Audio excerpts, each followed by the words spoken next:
The relay station had been abandoned for 3 silent winters.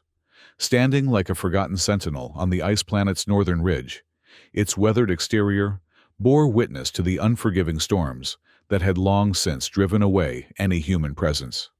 Inside, surrounded by the mechanical hum of auxiliary life support systems and the occasional creak of metal contracting in the cold, Jonas Vaughn had made his solitary home. The station's viewports were permanently frosted over, obscuring what little there was to see of the desolate landscape. Not that Jonas minded. After serving 15 years as a response soldier in the Outer Rim conflicts, he had seen enough. The isolation suited him a fitting penance for his failures. 3 years had passed since he'd last heard another human voice that wasn't a recorded message or his own whispers in the dark. Jonas moved through his daily routine with practiced efficiency, checking systems, cataloging supplies, maintaining the ancient relay equipment that occasionally still received fragments of transmissions from passing ships. None of them ever stopped. The planet had been officially classified as resource depleted after the thermal extraction projects failed catastrophically, leaving behind only scattered outposts like this one, and the hollow promise of development that had brought the first waves of colonists. As he finished noting the declining fuel reserves in his log, Jonas paused, his weathered fingers hovering over the datapad. Outside, the wind howled with unusual ferocity, even for this planet where storms were the only seasons. This one had been building for days, rattling the station's structural supports with increasing violence. The temperature reading outside showed negative 65 degrees Celsius, not accounting for wind chill. No one could survive out there unprotected, not for long. Jonas rubbed the scar that ran from his right temple to his jaw, a souvenir from the last time he had attempted a rescue in conditions like these. The memory surfaced unbidden, a distress call, a colonial woman, and her child trapped in a rover during a blizzard on Horizon 9. He had reached them too late. The image of the woman's frozen face, her arms still wrapped protectively around her child, haunted him still. Never again, he murmured to the empty room, a promise he had made to himself when he chose exile over continuing his service. He had failed once. He couldn't bear to fail again. The wind shrieked against the station's outer walls, a sound Jonas had grown accustomed to over the years. But then, just barely perceptible beneath the howling gale, something else reached his ears. A sound so unexpected, so out of place, that at first he was certain he had imagined it. A melody, thin and fragile, carried on the storm winds. A lullaby. Jonas went completely still, straining to hear. There it was again, a voice singing the words indistinguishable, but the tender cadence unmistakable. A chill that had nothing to do with the temperature ran through him. Impossible. No one could be out there. Not in this storm. Not on this forsaken planet. And yet, the memory of the woman on Horizon 9 flashed before him again, her lifeless eyes staring accusingly. He had been too cautious then, too slow to respond, too afraid. Before he could second-guess himself, Jonas was moving toward the equipment locker. His hands steady from years of military discipline, quickly assembled his cold weather gear thermal underlayers, the insulated response suit with its limited power, assist the helmet with its cracked but functional heads-up display. "System check," he commanded as the helmet sealed with a pneumatic hiss. "Emergency response system online. Warning suit integrity at 78%. Exposure time limited to 47 minutes in current conditions." It would have to be enough. Jonas punched the code into the airlock panel and braced himself as the outer door slid open, revealing a wall of swirling white. The force of the wind nearly knocked him back as he stepped outside the suit's stabilizers, whining as they compensated. His HUD immediately began mapping the immediate terrain, highlighting dangerous ice formations and unstable ground. Audio enhancement. Jonas ordered, and the suit's external microphones activated, filtering out the worst of the wind's roar. For several heartbeats, he heard nothing but the storm. Then, there the singing. Faint, but distinct, coming from the northwest, down the ridge toward the abandoned thermal vent fields. Jonas began to move each step deliberate against the driving snow. The suit's power assist helped, but the going was still painfully slow. His HUD counted down his safe exposure, time 43 minutes. 42. 41. The singing grew slightly louder as he descended the ridge, following a path he knew by memory. The voice was haunting beautiful, in a way that made his chest ache. It reminded him of something half-forgotten, like a dream from childhood. Caution, approaching unstable ice formation. His HUD warned. Jonas adjusted his course, skirting the edge of what his scanners identified as a concealed crevasse. 20 more minutes of careful progress brought him to the edge of the thermal vent fields. Vast expanses of once active geothermal installations, now abandoned and partially collapsed. The singing had stopped. Jonas paused, turning slowly to scan in all directions. His exposure time read 19 minutes. "Hello," he called out, his voice, sounding strange even to himself after years of near silence. The storm swallowed his words. He was about to call again, when he saw it, a faint blue glow, through the curtain of white, perhaps 50 meters ahead. Not the cold blue of ice, but something more vibrant, more alive. Jonas moved toward it, with renewed purpose. As he drew closer, the swirling snow parted just enough to reveal the source of the glow. A woman, kneeling in the snow, her skin an impossible shade of pale blue that seemed to emit its own subtle light. In her arms, she cradled a small form, a child whose skin glowed more intensely, pulsing weakly, like a failing light. The woman's eyes met his large, entirely black, and filled with a mixture of fear and desperate hope. Not human, but unmistakably, a mother protecting her child. Her lips were moving still, forming the melody he had heard, though no sound escaped them now. Jonas's training took over. He approached slowly, hands visible using the universal gesture for non-hostile contact. The woman didn't move, didn't try to flee, though her arms tightened around her child. "I'm here to help," Jonas said, knowing she might not understand his words, but hoping his tone would convey his intent. "Your child needs shelter." The woman's black eyes studied him for a long moment. Then, with a grace that seemed impossible, given the brutal conditions, she rose to her feet. The child in her arms, a girl Jonas could now see, was completely still, her luminescent skin flickering dangerously. Jonas gestured toward the direction of the relay station, then pointed to the child. To his relief, the woman nodded once, a barely perceptible movement. "Exposure warning, 11 minutes remaining." His HUD flashed. It would be close. Too close. The station was at least 15 minutes away at his previous pace, and now he would be guiding, perhaps carrying 2 others. "May I?" Jonas asked, holding out his arms toward the child. The woman hesitated, then extended her arms, transferring her daughter with reverent care. The girl was lighter than Jonas expected, almost weightless in his arms. Her skin, where it touched his suit, left behind a faint luminescent residue, like scattered stars. Her breathing was shallow, barely perceptible. "This way," Jonas said, cradling the child securely against his chest with one arm, while extending his other hand to the woman. After a moment's hesitation, she took it. Her fingers were surprisingly warm against his gloved hand. They began the ascent back toward the relay station, each step a battle against the howling wind. The woman moved with unexpected agility, despite her apparent exhaustion, matching Jonas's pace. The child remained motionless, her glow dimming further with each passing minute. "Exposure warning, 5 minutes remaining, core temperature dropping." Jonas pushed harder, his muscles burning with the effort. The ridge loomed before them, steeper than he remembered. The woman stumbled once, twice, her strength visibly failing.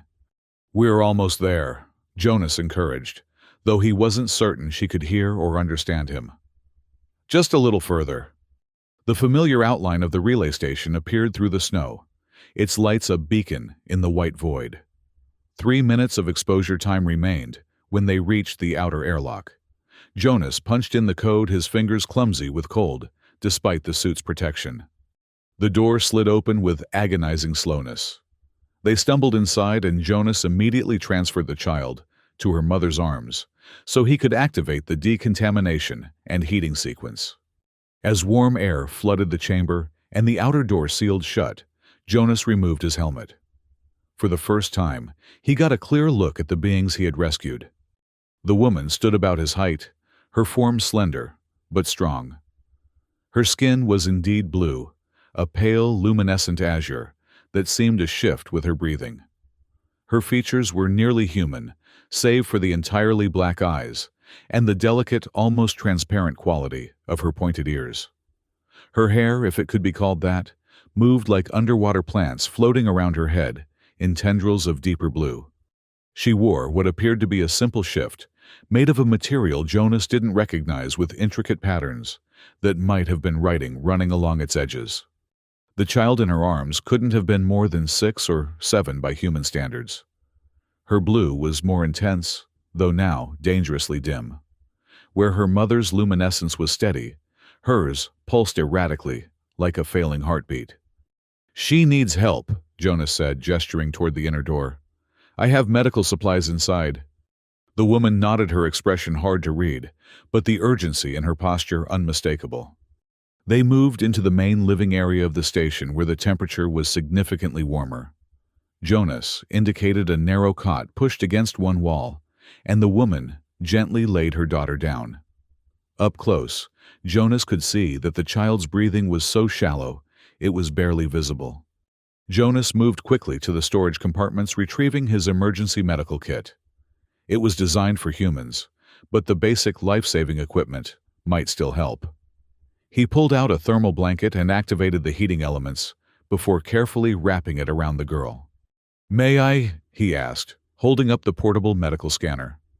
The woman studied it for a moment, then nodded, stepping back slightly, though her gaze remained fixed on her child. Jonas ran the scanner over the girl's small form. The readings flickered, struggling to interpret the alien physiology, but eventually stabilized enough to display some basic information. Body temperature critically low, respiratory function minimal, heartbeat, or whatever equivalent this species had, irregular and weak. He reached for the emergency thermal gel, squeezing a generous amount onto his hands, before looking to the mother for permission. At her nod, he began to gently apply it to the girl's exposed skin, her face, neck, and hands. The gel, designed to rapidly warm frostbitten tissue while delivering oxygen directly through the skin, seemed to absorb into her luminescent flesh more quickly than it would with a human. For several tense minutes, there was no visible change. The woman began to sing again, the same haunting lullaby Jonas had heard through the storm, her voice low and rich with emotion he needed no translation to understand. Then, almost imperceptibly, the girl's glow strengthened. Her chest rose in a deeper breath. Her eyelids fluttered. Jonas retrieved the portable oxygen system from his kit. "This might help," he explained, demonstrating the mask on himself before offering it to the woman. She took it without hesitation and gently placed it over her daughter's face, adjusting the straps with practiced care. As oxygen flowed, the improvement became more pronounced. The girl's luminescence stabilized the rhythm of its pulses, growing stronger and more regular. Her breathing deepened. The woman made a sound, half sob, half song, and pressed her forehead to her daughter's. Her hanging tendrils of hair-like appendages curled protectively around both their faces, creating a private moment that Jonas turned away from, suddenly feeling like an intruder. He busied himself preparing a warm protein broth, one of the few luxuries he allowed himself from his dwindling supplies. When he returned with 2 steaming cups, the woman had moved to sit on the edge of the cot, one hand resting protectively on her daughter's chest.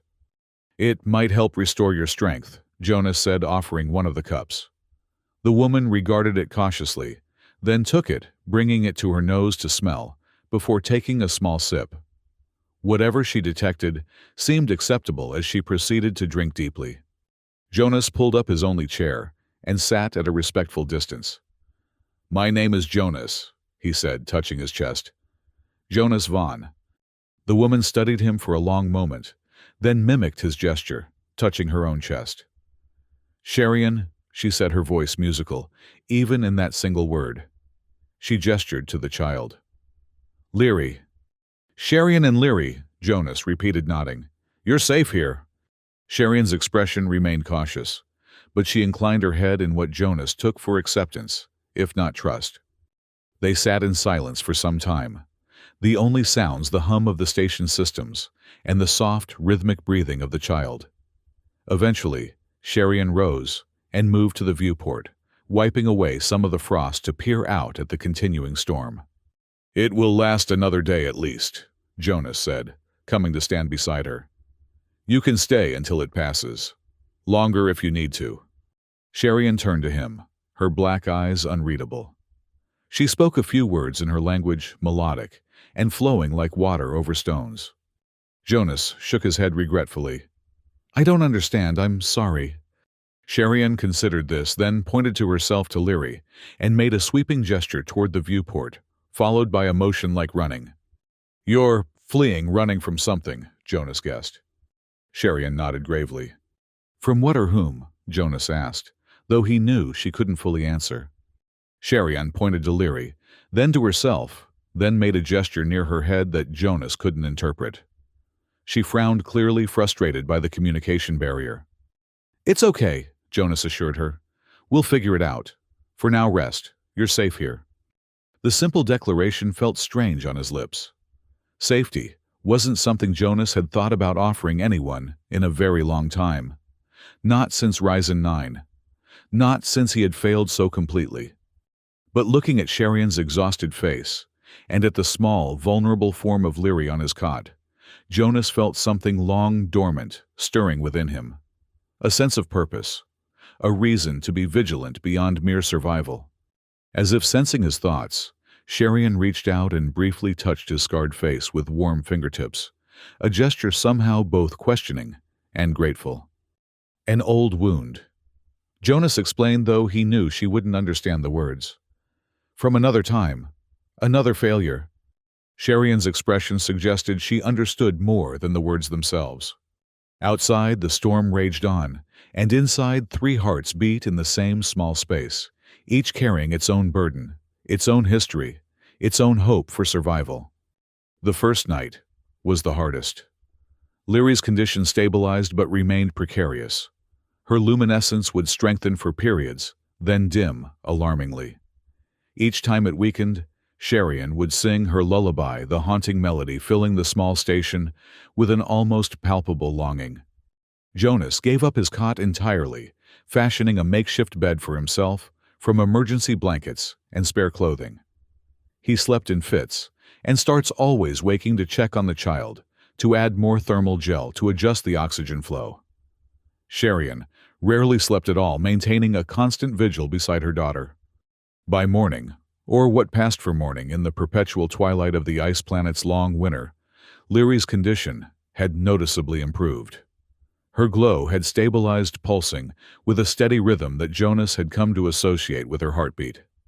Her breathing was deeper, more regular.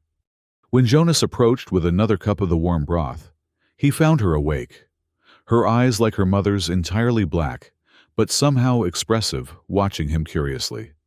"Hello, Leary," he said softly, setting the broth aside and crouching to her eye level. "I'm Jonas." The child studied him without fear, though she pressed closer to her mother's side.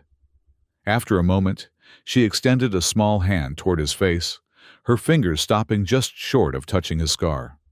Sharian spoke quickly in their language, perhaps a warning or explanation, but Leary kept her hand extended, her expression one of solemn inquiry. Jonas nodded slightly, giving permission. The child's fingers warmer than he expected, and leaving traces of luminescence wherever they touched, gently traced the line of his scar from temple to jaw. An accident, Jonas explained, simply, though he knew she couldn't understand. A reminder to be careful. Leary withdrew her hand and looked up at her mother, a silent exchange passing between them. Then, to Jonas's surprise, the child smiled, a radiant expression that literally brightened the room as her luminescence intensified. Jonas couldn't help but smile back, feeling something tight in his chest loosen just a fraction. He offered the broth to Sherian, who took it, and helped Leary drink small sips. While they ate, Jonas conducted a system check of the station, noting with concern that the latest storm had damaged one of the primary heating units.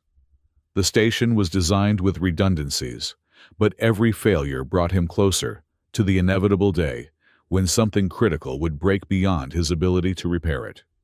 When he returned to the main living area, he found Leary sitting up on the cot, using a piece of charcoal from his emergency fire kit to draw on a flat piece of ice she must have retrieved from near the viewport.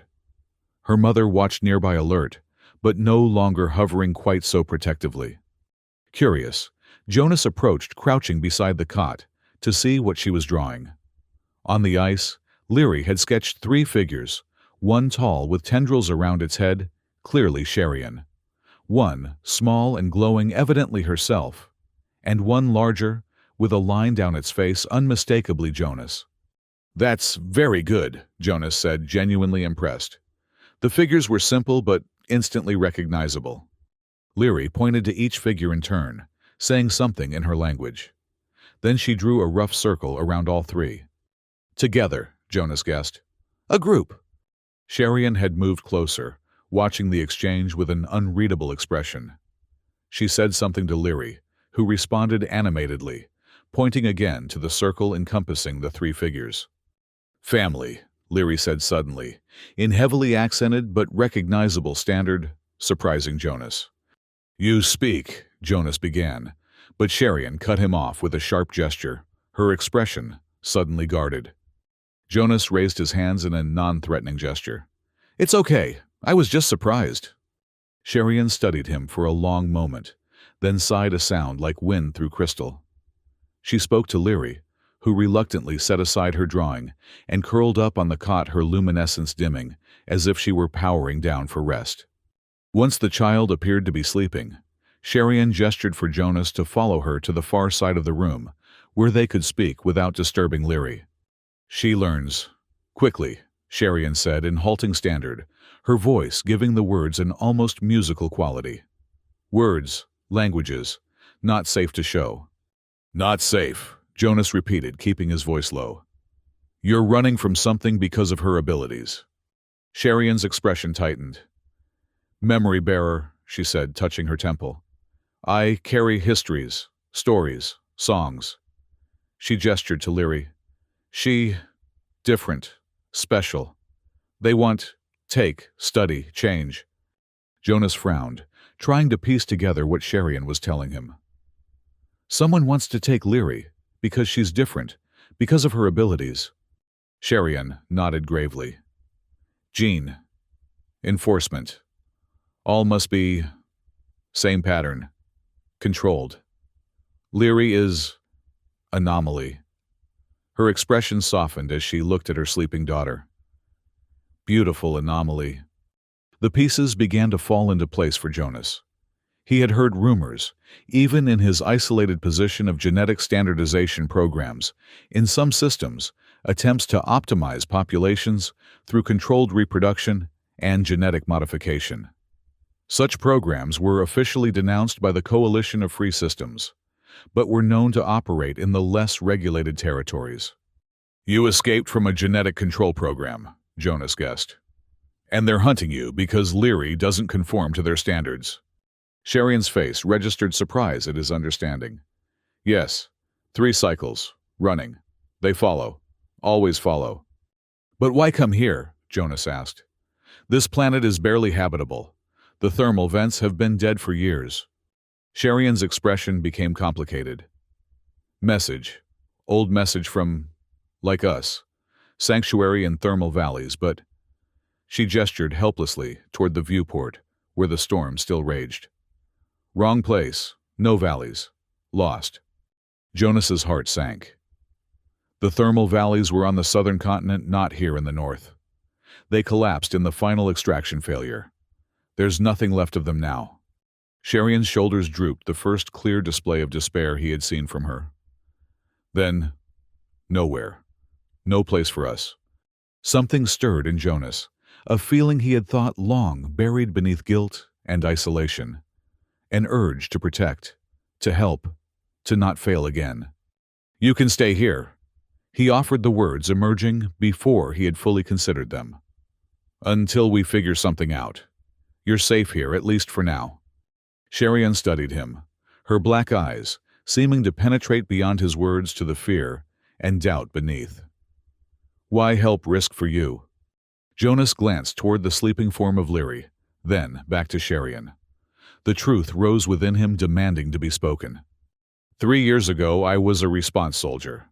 I received a distress call from a woman and her child stranded in a storm not unlike this one. I hesitated, waited too long for optimal conditions. Jonas's hand moved unconsciously to his scar. When I finally reached them, it was too late. They had frozen to death. The woman was still holding her child, trying to keep her warm until the very end.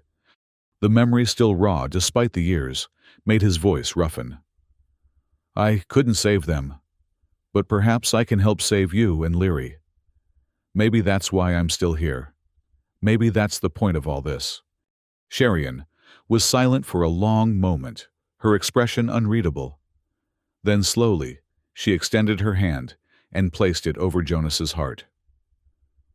"Pain here," she said softly. "Old pain, like mine." The simple acknowledgement, free of judgment or pity, touched something in Jonas that had been walled off for years.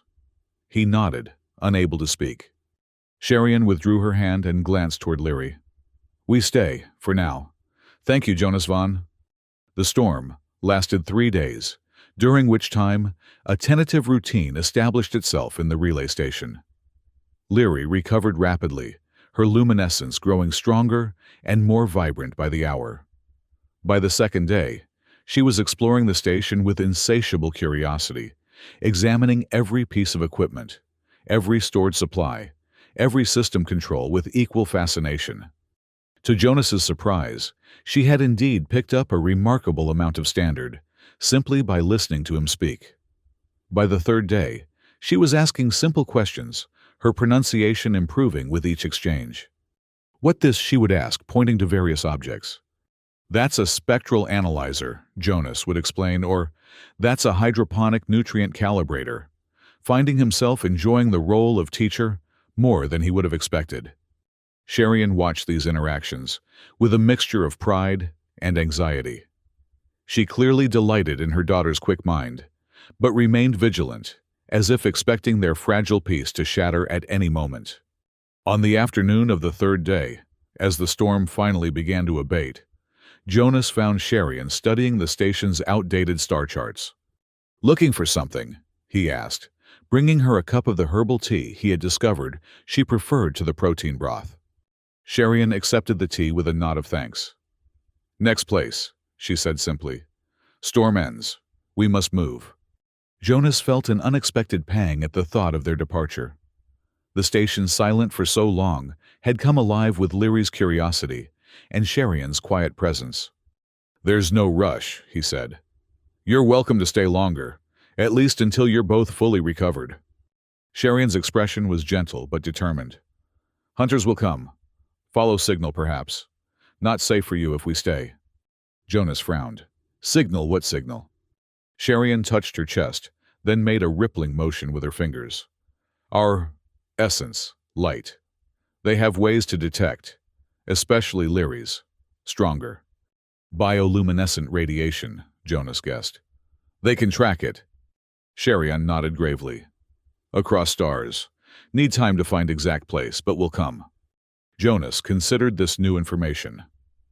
"The relay station has radiation shielding. It's old, but it might mask your signatures at least partially. And this planet is officially abandoned. There's no reason for anyone to come here." "They will," Sherian insisted. "Always find. Need move before they narrow search." Jonas was about to respond when a distant rumble shook the station, rattling equipment and causing dust to filter down from the ceiling.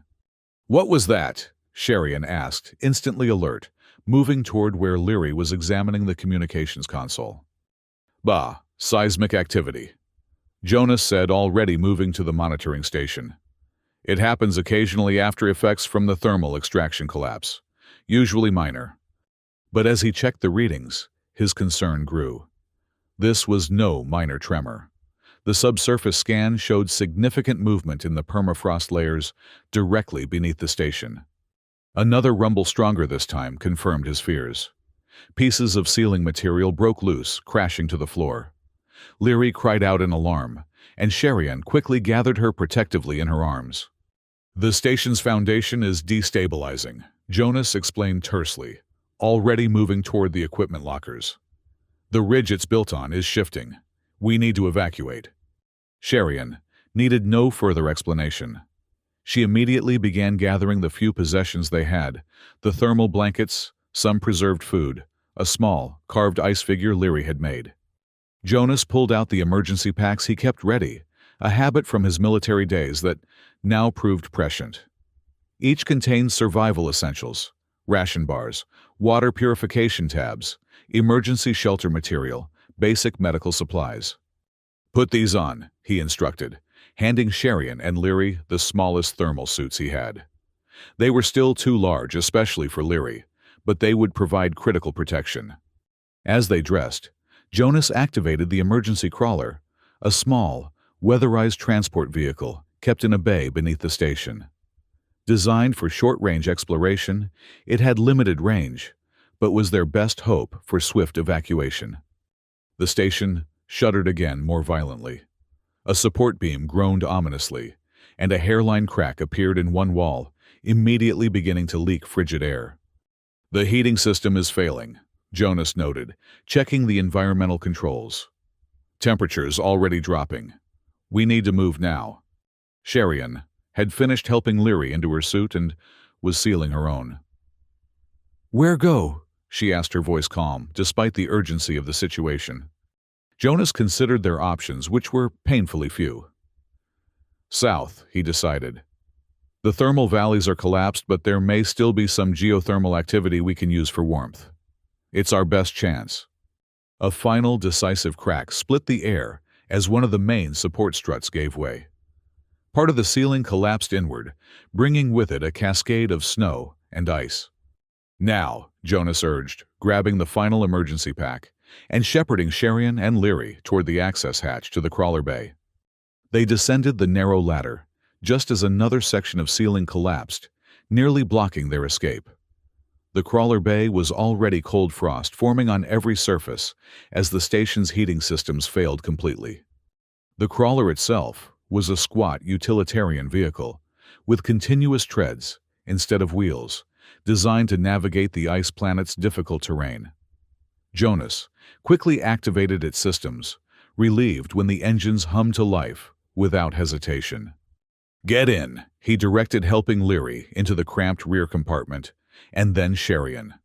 He sealed the hatch behind them, just as another violent tremor shook the structure, causing several heavy equipment pieces to crash to the floor nearby. The crawler's cabin was designed for 2 adult humans, at most, making it a tight fit for the 3 of them. Leary sat on Sherian's lap in the passenger seat as Jonas took the controls, bringing the vehicle's systems to full power. "Hang on," he warned as he engaged the bay door release. The doors slid open jerkily, revealing the twilight world outside. The storm had passed, leaving behind a landscape transformed by fresh snow and ice formations that glittered in the pale light of the distant sun. Jonas guided the crawler out of the bay and immediately away from the station, accelerating as quickly as the treads could gain traction. Behind them, there was an ominous groaning sound as more of the station's structure gave way. They had barely reached a safe distance when, with a sound like thunder, the relay station collapsed in on itself. The ground beneath it simply disappeared, creating a sinkhole that swallowed the structure entirely, leaving behind only a gaping wound in the ridge where it had stood. In the sudden heavy silence that followed, Leary spoke, her voice small but steady. "Home gone," she said, looking back at the destruction. Jonas felt a momentary pang for the loss of the place that had sheltered him for 3 years. But looking at Sherian and Leary alive and safe beside him, he found it difficult to mourn too deeply. "We'll find a new home," he told her, with more confidence than he felt. "Somewhere better." Sherian's eyes met his over Leary's head, a wordless exchange of determination and shared purpose passing between them. Then she nodded once and turned her gaze to the south, toward wherever the uncertain path ahead might lead them. The crawler moved steadily across the frozen landscape, its treads crushing through fresh snow and climbing over ice formations with methodical persistence. Inside, the heating system struggled to maintain a tolerable temperature, the engine's strain audible as it pushed through particularly difficult terrain. Jonas kept his eyes fixed on the navigation display, which showed their position relative to the topographical features stored in the crawler's database. The map was years out of date, created before the massive geological changes caused by the thermal extraction collapse, but it was their only guide. "How far?" Sherian asked, after several hours of travel, her voice soft so as not to wake Leary, who had finally succumbed to exhaustion and slept fitfully against her mother's chest. "To the old Thermal Valley complex." "At this pace, 2 days, maybe 3, Jonas answered honestly. "But the terrain will get worse before it gets better. The extraction collapse created a region of extreme instability between here and there." Sherian absorbed this information silently, her expression revealing nothing. After a moment she asked, "You know this place, been to thermal valleys?" Jonas nodded. "Once, many years ago before the collapse. I was part of a survey team evaluating the planet for colonial expansion." A bitter smile crossed his face. "We were the ones who recommended the thermal extraction projects that eventually destroyed it." "You blame self," Sherian observed, "for planet death." Jonas hadn't thought of it in precisely those terms, but there was truth in her assessment. "I was young, eager to prove myself. The extraction technology was experimental, but the potential rewards were enormous. Energy enough to power 100 worlds." The crawler crested a particularly steep ridge, its engines protesting, before descending into a shallow valley, filled with strange, twisted ice formations. "We didn't understand the balance." Jonas continued navigating carefully between the jagged shapes. "The thermal vents were connected to the planet's core in ways our models didn't predict. When we began extraction, we destabilized everything." "Planet fought back," Sherian suggested. "In a manner of speaking," Jonas agreed. "The collapse was catastrophic. Thousands died. Those who could evacuated. Those who couldn't." He trailed off his hands, tightening on the controls. "You stayed," Sherian said. "It wasn't a question." "Not at first. I left with the others. Spent years trying to forget." Jonas glanced at his scarred reflection in the viewport. "But after Ryzen 9, after I failed that mother and child, I came back. It seemed appropriate. A fitting place to serve out my penance." "Alone," Sherian said softly, "with ghosts." Jonas couldn't argue with her assessment. "What about you?" he asked, changing the subject. "How did you become a memory bearer?" Sherian was quiet for so long that Jonas thought she might not answer. When she did, her voice carried a weight of history that seemed to fill the small cabin. "Born to it," she explained. "In my people, some born with gift capacity to hold collective memory.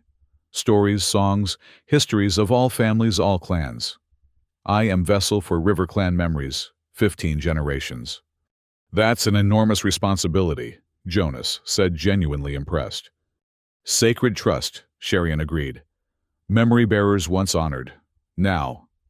Her expression darkened.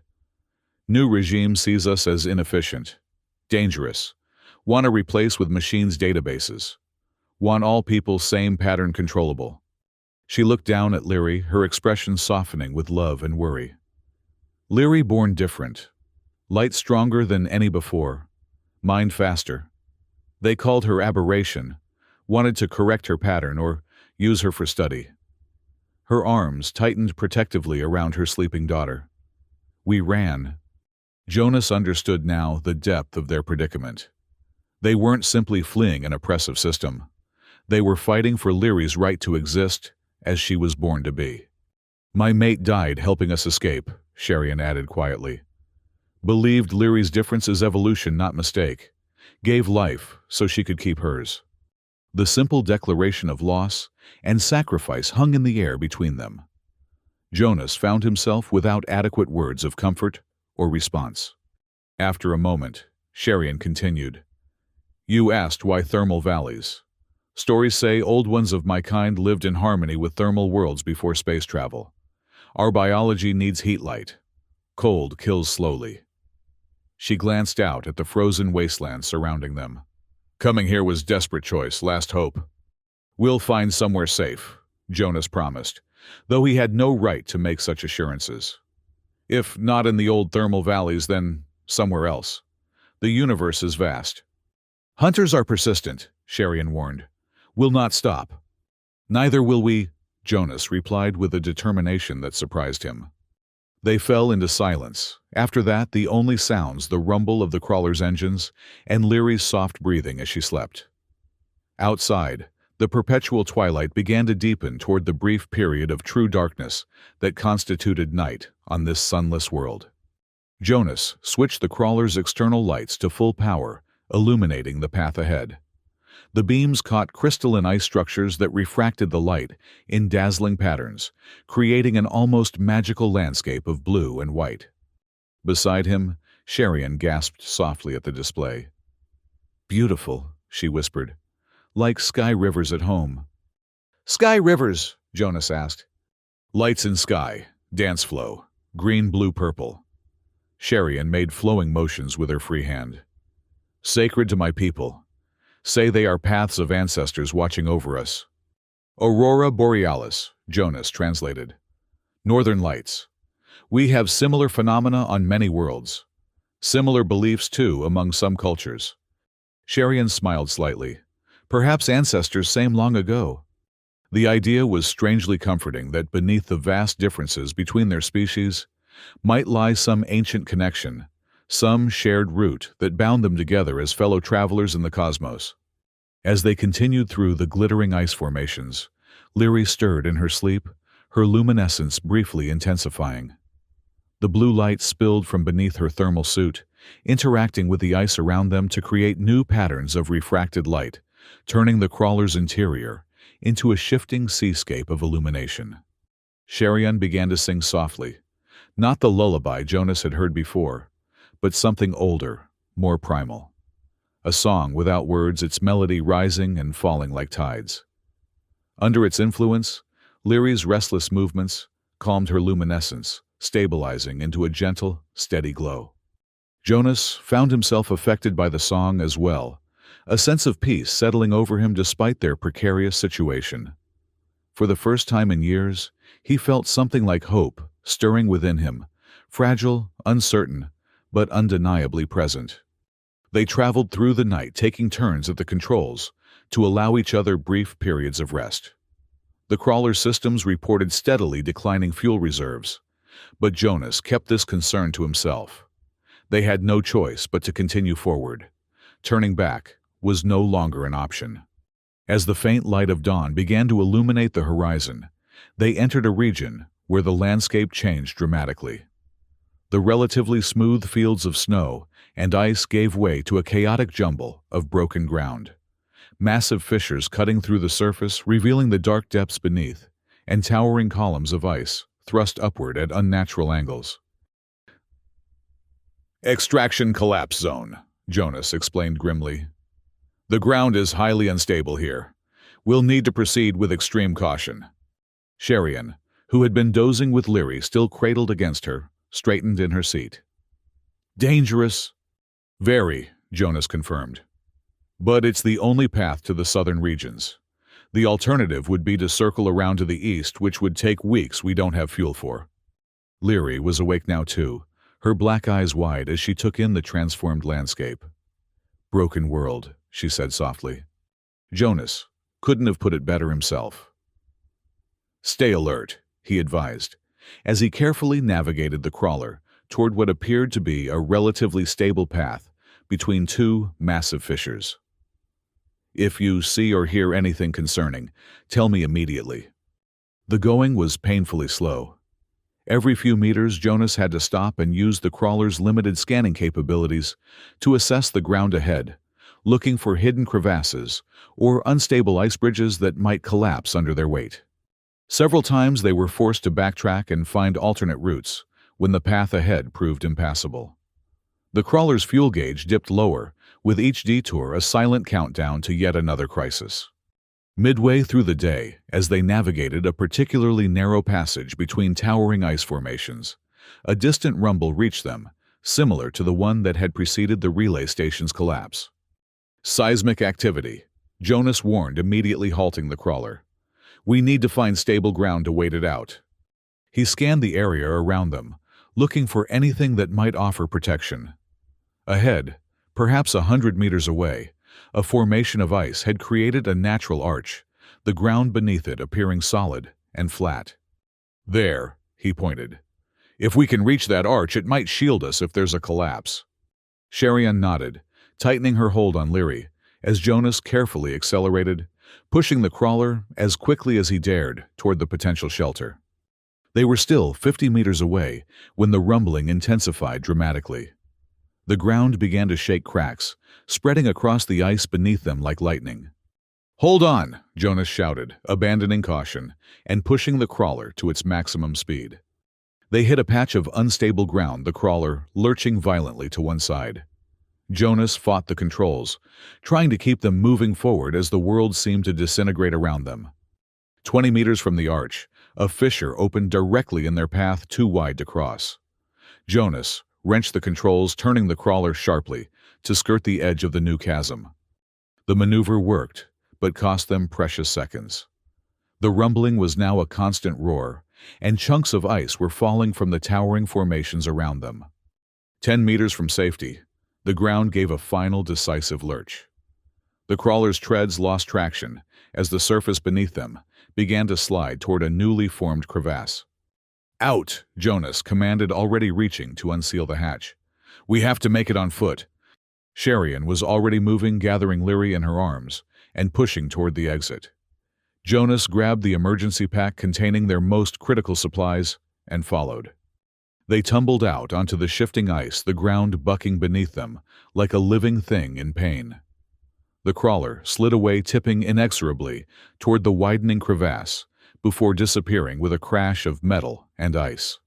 "Run," Jonas urged, taking Leary from Sherian's arms to allow her greater mobility. The child was surprisingly light, her luminescent form hardly a burden despite the bulky thermal suit. They staggered toward the ice arch, fighting for balance with each step. Sherian reached it first, turning back to help Jonas, who was hampered by carrying both Leary and the emergency pack. A massive crack split the air as one of the towering ice formations began to collapse. Jonas looked up to see tons of ice breaking away, falling directly toward their position. With a desperate surge of strength, he thrust Leary into Sherian's waiting arms, then dove forward himself, rolling beneath the arch just as the ice crashed down behind him. For several terrifying seconds, the world was nothing but noise and chaos, the roar of collapsing ice, the groan of the planet itself, the sharp cracks of new fissures forming.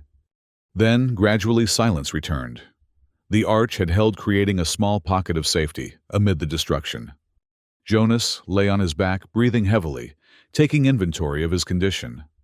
Nothing broken, though every muscle protested the abuse. Beside him, Sherian cradled Leary protectively, both of them covered in a fine layer of ice crystals, but apparently unharmed. "Everyone okay?" Jonas asked, his voice rough. Sherian nodded, her expression grim but composed. "Alive," she confirmed. Leary looked frightened, but uninjured, her luminescence dimmed but steady. She reached out to touch Jonas's face, as if reassuring herself that he too was intact. Jonas forced himself to sit up, wincing at the protest from his overtaxed muscles. The view outside their small shelter was drastically altered. Where before there had been a chaotic but navigable landscape, now there was a field of shattered ice and newly formed crevasses, the crawler nowhere to be seen. "We lost our transportation," he stated the obvious, "and most of our supplies with it." "How far still?" Sherian asked, getting straight to the heart of their predicament. Jonas consulted the small handheld navigator he had managed to grab as part of the emergency pack. The old Thermal Valley complex is still more than 100 kilometers south. On foot in these conditions, he didn't need to finish the thought. It was a nearly impossible journey. Sherian's expression remained resolute. Must try, for Leary. Jonas nodded. There was no point in dwelling on the odds against them. We have emergency thermal tents in the pack. Food for maybe 5 days if we ration carefully. Water purification tabs. Basic medical supplies. He took stock of what remained. It's not much, but it's something. When ground safe we go, Sherian decided.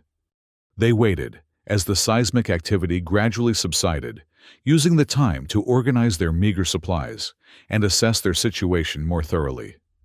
The thermal suits they wore would provide protection from the cold, but their power cells would last only about 4 days before they would be reduced to simple insulation.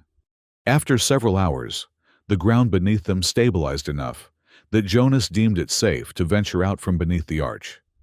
What they found was disheartening, but not unexpected.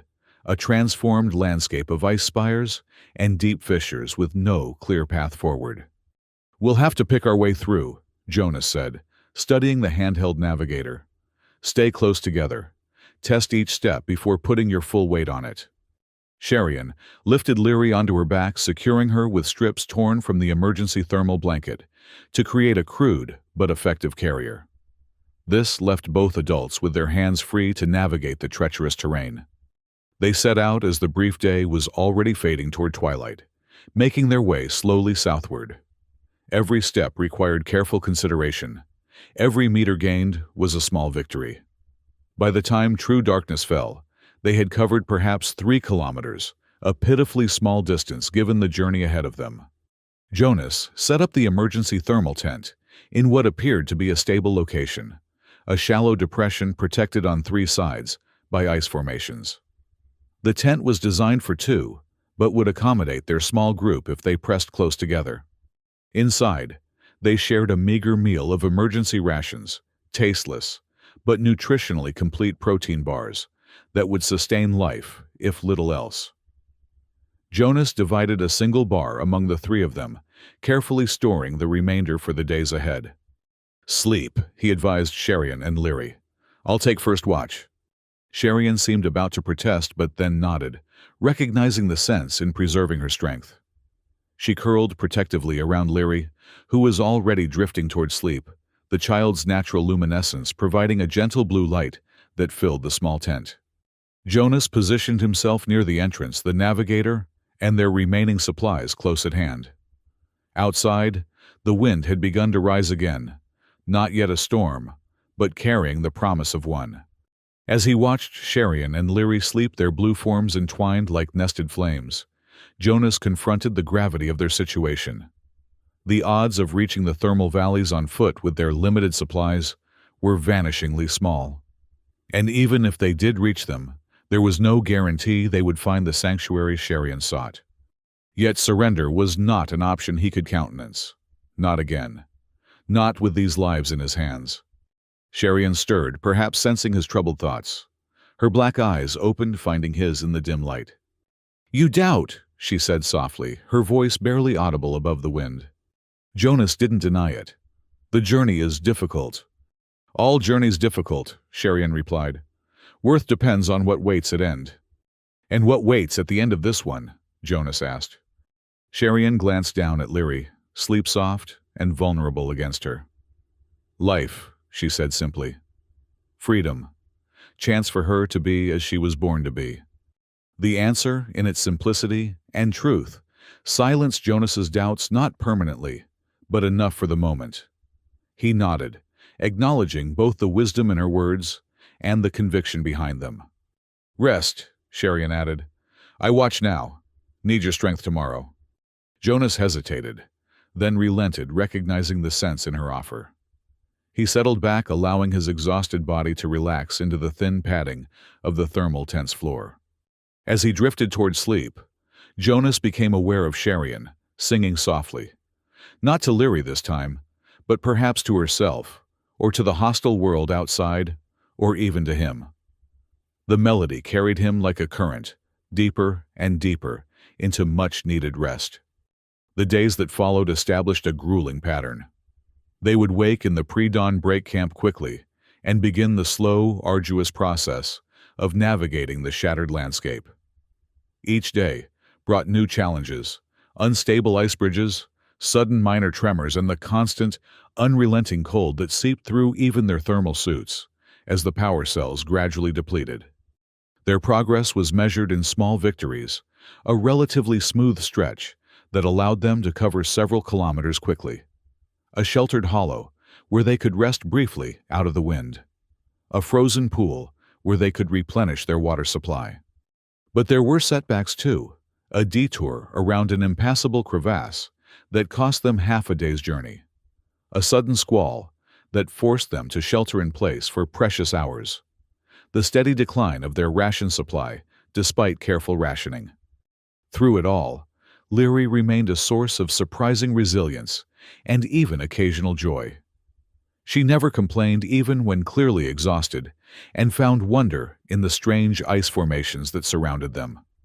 Her luminescence, which Jonas had come to realize was directly tied to her emotional and physical state, remained steady, even as their situation grew more dire.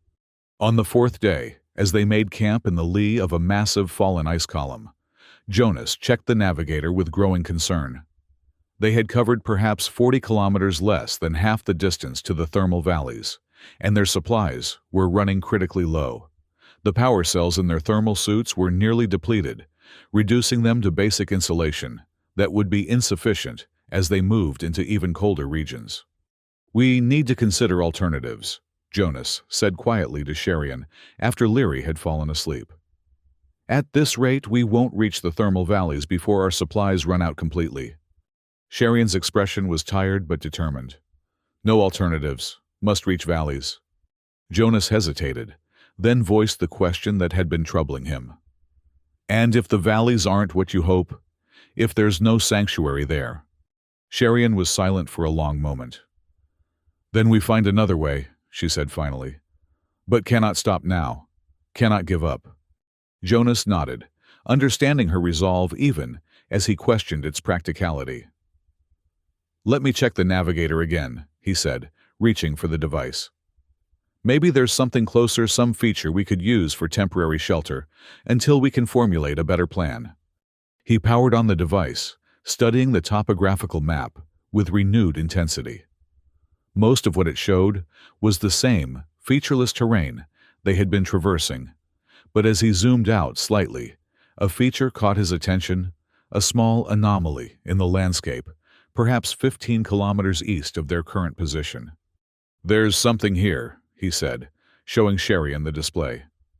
"It's not marked as a thermal feature, but the topography suggests some kind of valley or depression. It might offer better shelter than what we've found so far." Sherian studied the navigator, her expression thoughtful. "Worth investigating." Jonas weighed their options, which were few and poor. 15 kilometers is a full day's travel at our current pace. It's a gamble. It could be nothing, or it could be something that saves us." "We gamble then," Sherian decided, after a moment's consideration. "Better than slow death in ice." The decision made, they settled in for the night, conserving their remaining energy for the journey ahead. As Jonas drifted toward sleep, he found himself wondering about the unmarked feature on the map. In his years on this planet, first as a surveyor and later as a solitary exile, he had never explored that particular region. It was far from the original thermal installations and had held no interest for the extraction teams. Perhaps he thought as consciousness faded, that was a good thing. Perhaps something had survived there untouched by the destruction humans had wrought elsewhere.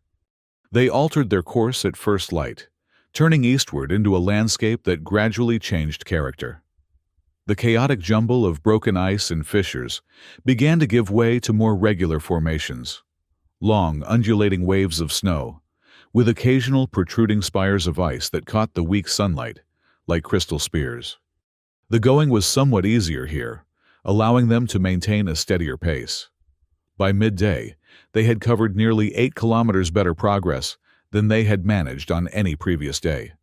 As they paused for a brief rest and a careful rationing of their dwindling food supply.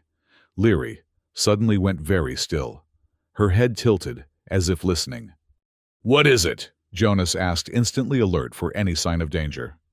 Leary looked toward the east, her expression one of intense concentration. "Singing," she said simply. Jonas strained to hear, but detected nothing beyond the usual whistle of wind through ice formations. "I don't hear anything," he admitted. Sherian, however, was looking at her daughter with newfound hope. "Leary hears at frequencies beyond human range," she explained. "If she hears singing, it could be geological." Jonas cautioned, not wanting to raise false hopes. "This planet makes all sorts of sounds as the ice shifts and thermal pockets release pressure." But Leary was already moving, tugging insistently at her mother's hand and pointing eastward. "This way," she insisted. "Song from ground."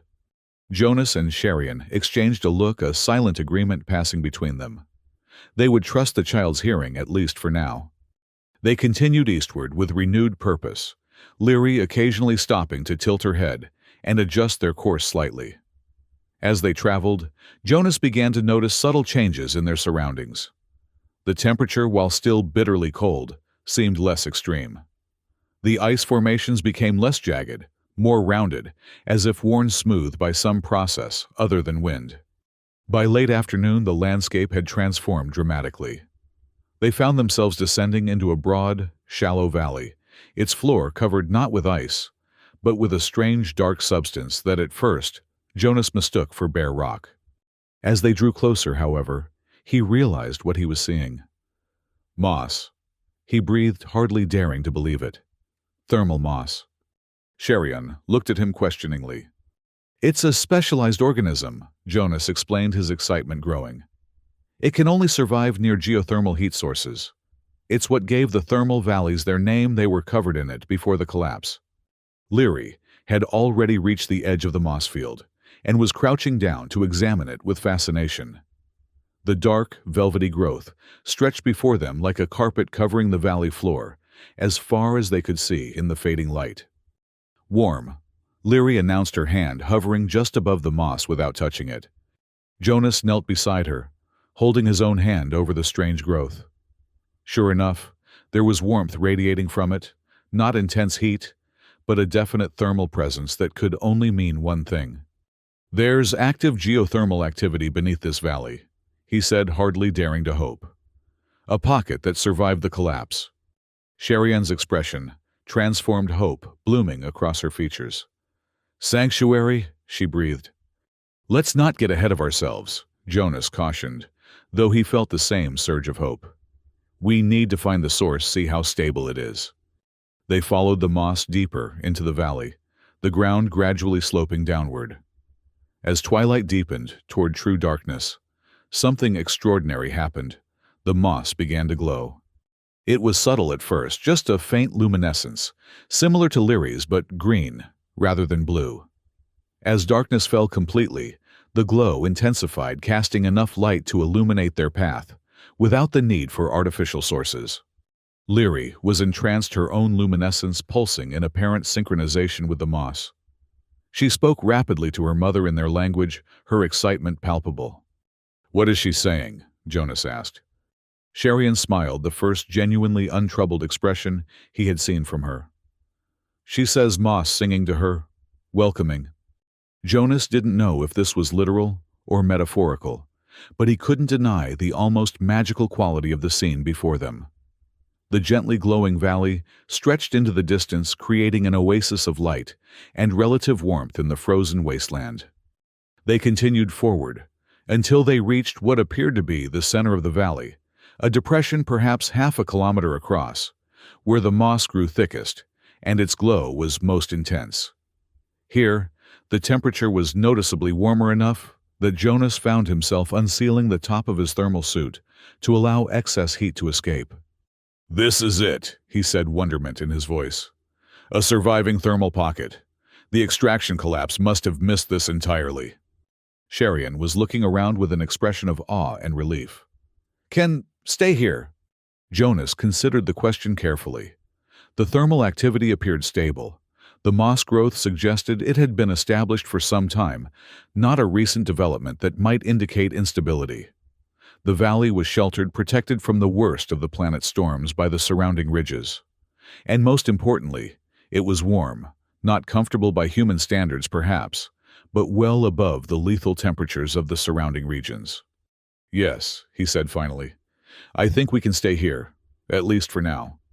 The relief that washed over Sherion's features was profound. She sank to her knees on the glowing moss, pulling Leary into a tight embrace. The child's luminescence brightened dramatically, matching her mother's evident joy.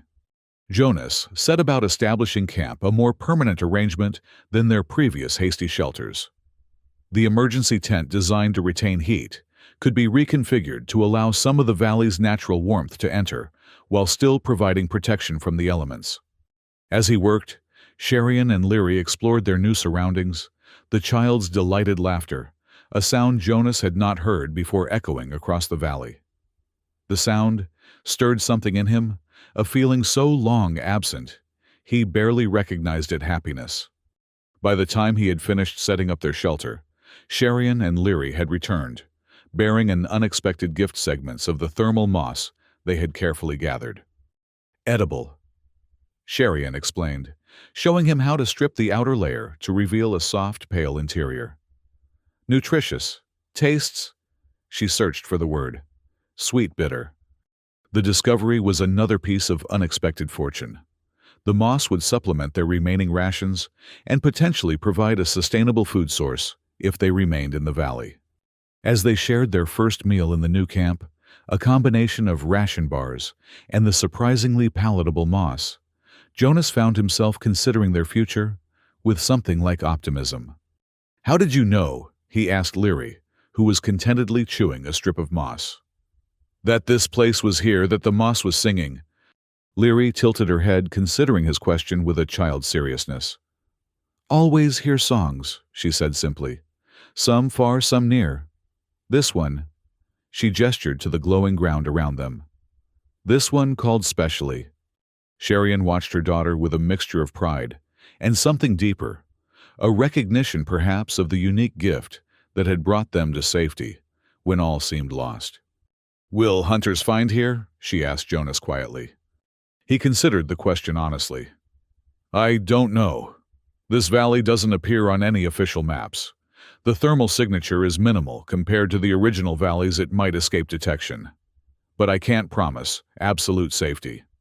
Sherian nodded, accepting his candor. "No absolute safety anywhere," she acknowledged. "Only better chances."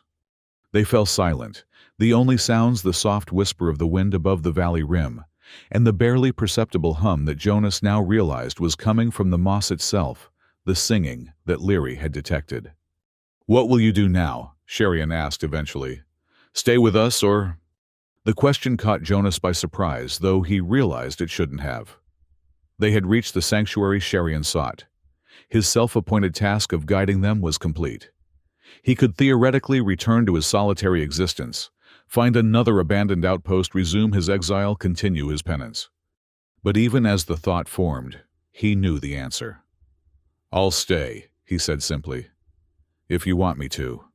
Sherian's black eyes met his searching. "Why?" Jonas looked at Leary, who had curled up on a bed of collected moss and was already drifting toward sleep, her luminescence pulsing gently, in rhythm with the valley around her. Then he looked back at Sherian, seeing in her the same fierce courage and determination that had carried them through impossible odds. "Because for the first time in a very long time, I feel like I'm where I'm supposed to be," he admitted. "Doing what I'm supposed to do." Sherian considered this, then nodded, seemingly satisfied. "Good answer," she said, the ghost of a smile touching her lips. Later, as true night settled over the valley, and Leary slept peacefully between them in the reconfigured tent, Sherian taught Jonas a word in her language. "Tevira," she said, tracing the symbol in the soft moss beside them. "Means those who stay, who choose to remain when could leave." "Tevira," Jonas repeated, testing the unfamiliar syllables. "Is that what I am now?" Sherian nodded solemnly. Honorable role in my people, protectors, guardians. Her expression softened. Family. The word struck Jonas with unexpected force. Family. How long had it been since he had thought of himself in relation to others, since he had been anything but alone with his guilt and regrets? I don't know if I deserve that, he admitted quietly. Not about deserving, Sherian replied. About choosing. You choose to stay. We choose to accept. Simple. Put that way, it did seem simple. A choice made, a path taken, a future unfolding, not in isolation, but in connection. Outside their shelter, the thermal moss continued its gentle glow, creating a dome of soft light in the frozen darkness. Above them, through a gap in the tent, stars were visible, cold, distant points of light in a universe vast beyond comprehension. Yet here, in this unlikely sanctuary, warmth and life had found a foothold. A mother had saved her child. A solitary man had found his way back to human connection. And a small, luminescent girl with extraordinary gifts slept peacefully, untroubled by the hunters who had driven them so far. It wasn't perfect. It wasn't guaranteed. But it was, Jonas realized, enough.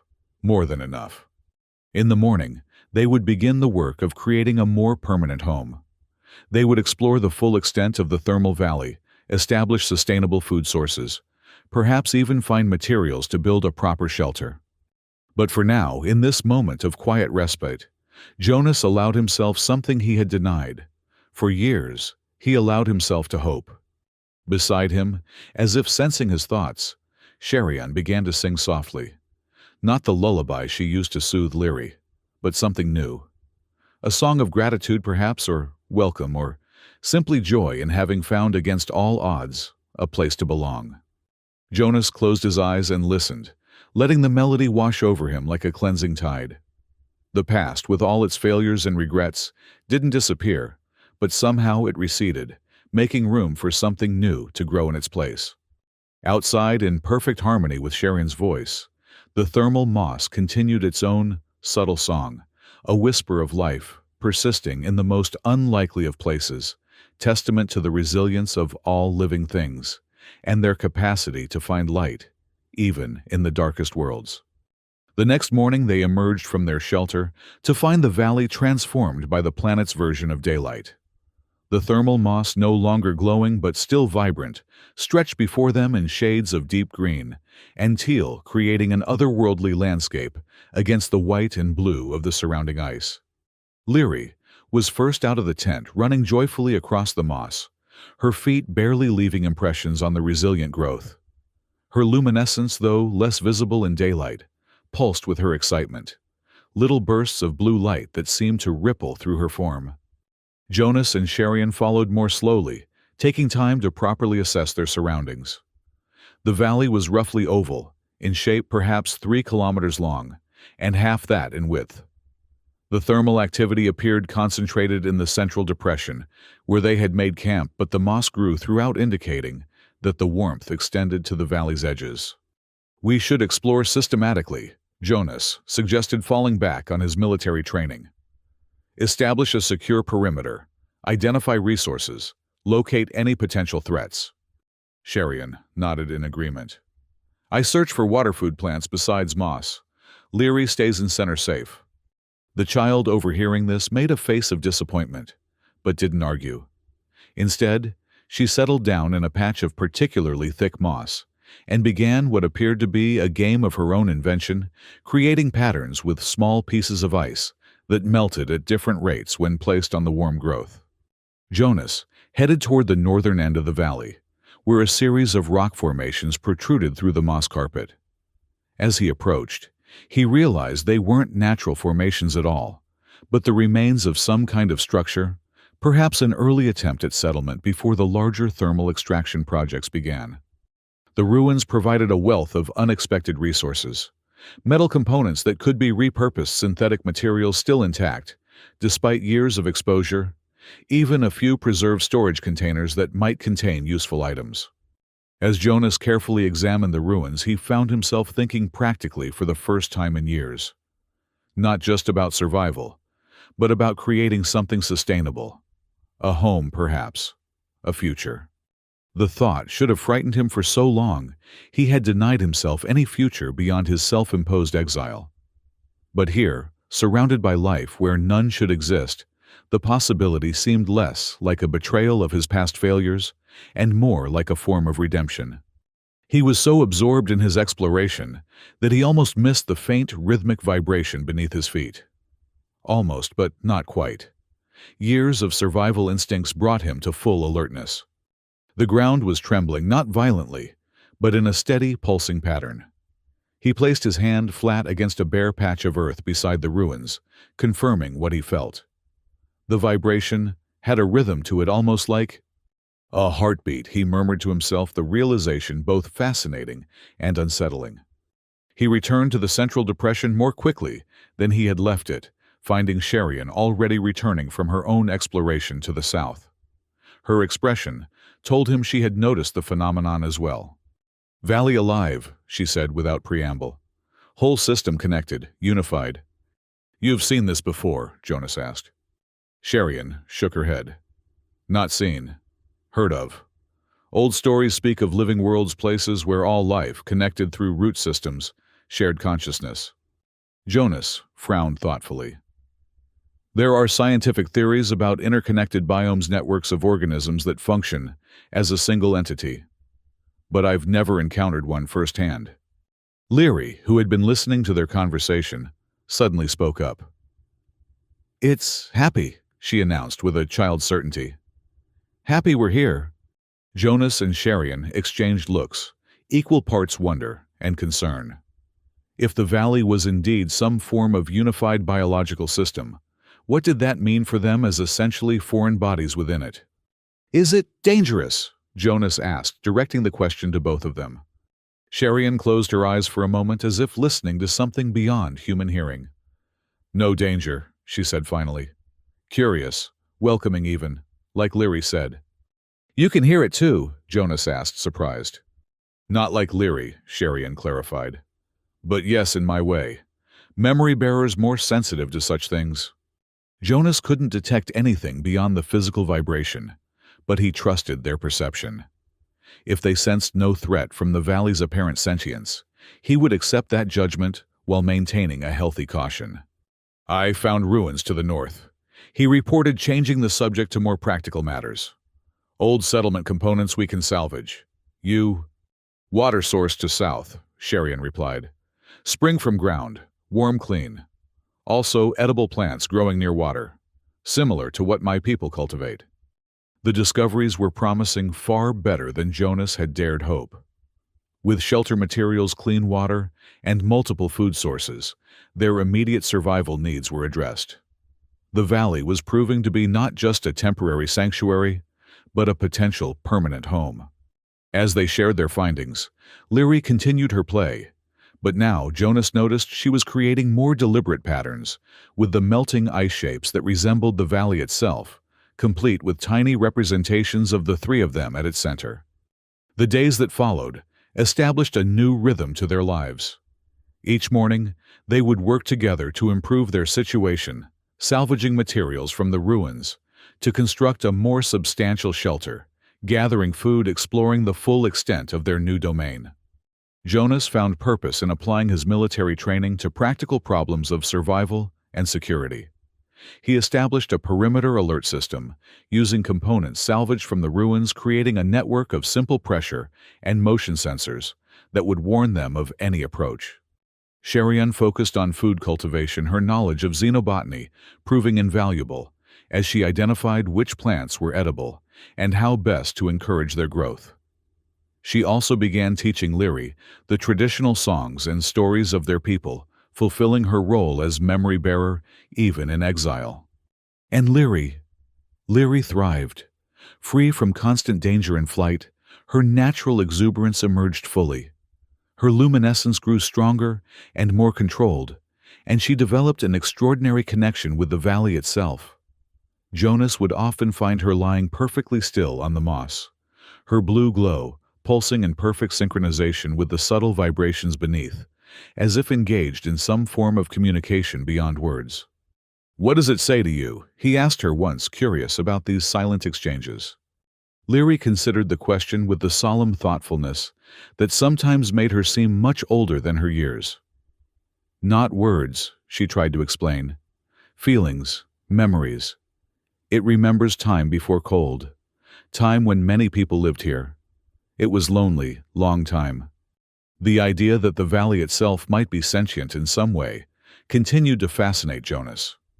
It wasn't alive in any conventional sense yet. There was undeniably something more than simple biological processes at work in the harmonic ecosystem surrounding them. As weeks passed, their shelter evolved from the emergency tent into a more permanent structure built into the side of the valley wall, utilizing the natural insulation of the rock combined with salvaged materials. It wasn't sophisticated by any civilized standard, but it offered protection, warmth, and most importantly, stability. For the first time in years, Jonas found himself thinking beyond mere survival to actual living. The constant weight of his past failures didn't disappear, but it lessened, balanced now by a growing sense of purpose, of belonging. One evening, as they sat outside their shelter, watching the moss begin its nightly illumination, Sherian broke a comfortable silence with an unexpected question. "You ever wish return to stars?" she asked, gesturing upward, where the first points of light were becoming visible in the darkening sky. Jonas considered the question carefully. "I used to," he admitted. "Not because I wanted to, but because I felt I didn't deserve the peace I'd found here." He glanced at Leary, who was playing nearby, creating elaborate patterns in the moss, with her touch that would glow more brightly for several minutes afterward. "Now, I think I'm where I'm supposed to be." Sherian nodded, seeming satisfied with his answer. "Good. Leary needs you. I need you." The simple declaration, spoken without embellishment or hesitation, carried a weight that settled comfortably in Jonas's chest. "There's something I've been wondering," Jonas said after a moment. "How did you learn Standard?" "It's not common outside Coalition space." Sherian's expression grew distant, tinged with old pain. "Memory bearers trained to learn all languages quickly. Part of gift." She hesitated, then added, "Learned from traitors who came to our world. Before new regime. Before gene enforcement." "Do you think they're still looking for you?" Jonas asked, voicing the concern that was never far from his thoughts. "Yes," Sherian said simply. "We'll never stop. Leary too valuable, too unique." The thought chilled Jonas, despite the warmth of the valley. "We'll be ready," he assured her.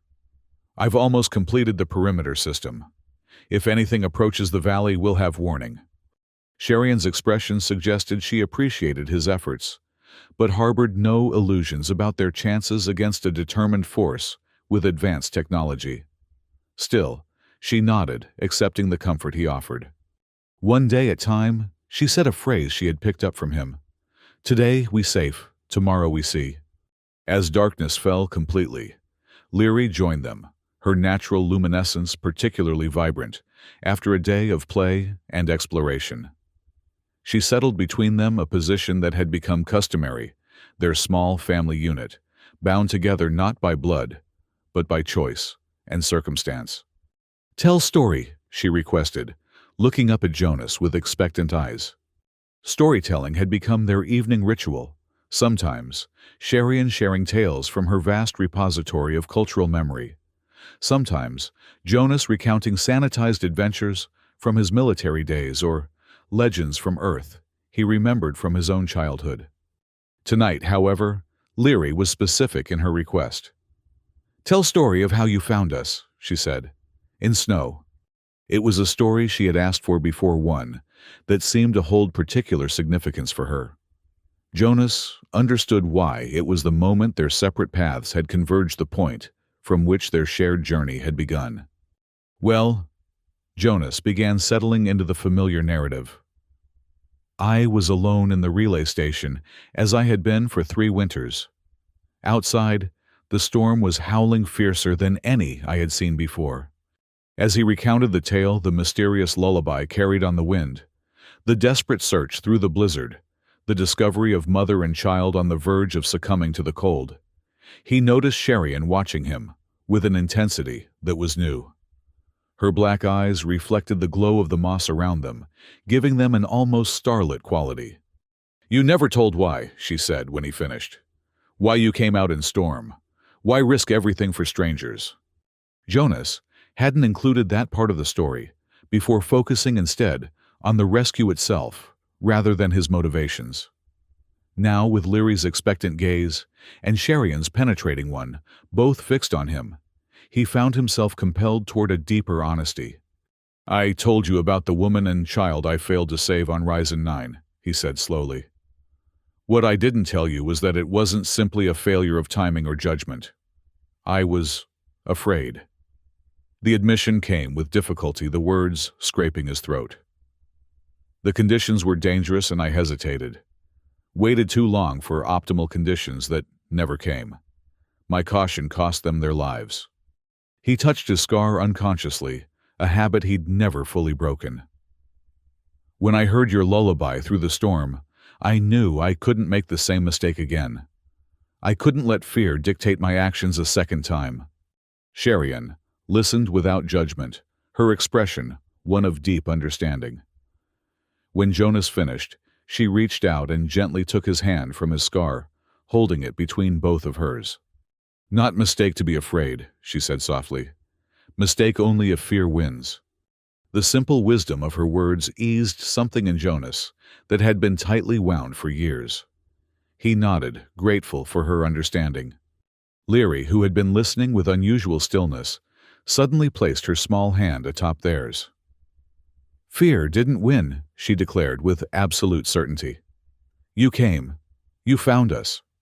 The three of them sat like that for a long moment, hands joined, surrounded by the gently glowing moss and the vast starlit sky above three disparate beings from different worlds united by circumstance and choice into something that felt increasingly like family. Later that night, after Leary had fallen asleep in the small alcove they had created especially for her in their shelter, Sherian approached Jonas with an unexpected request.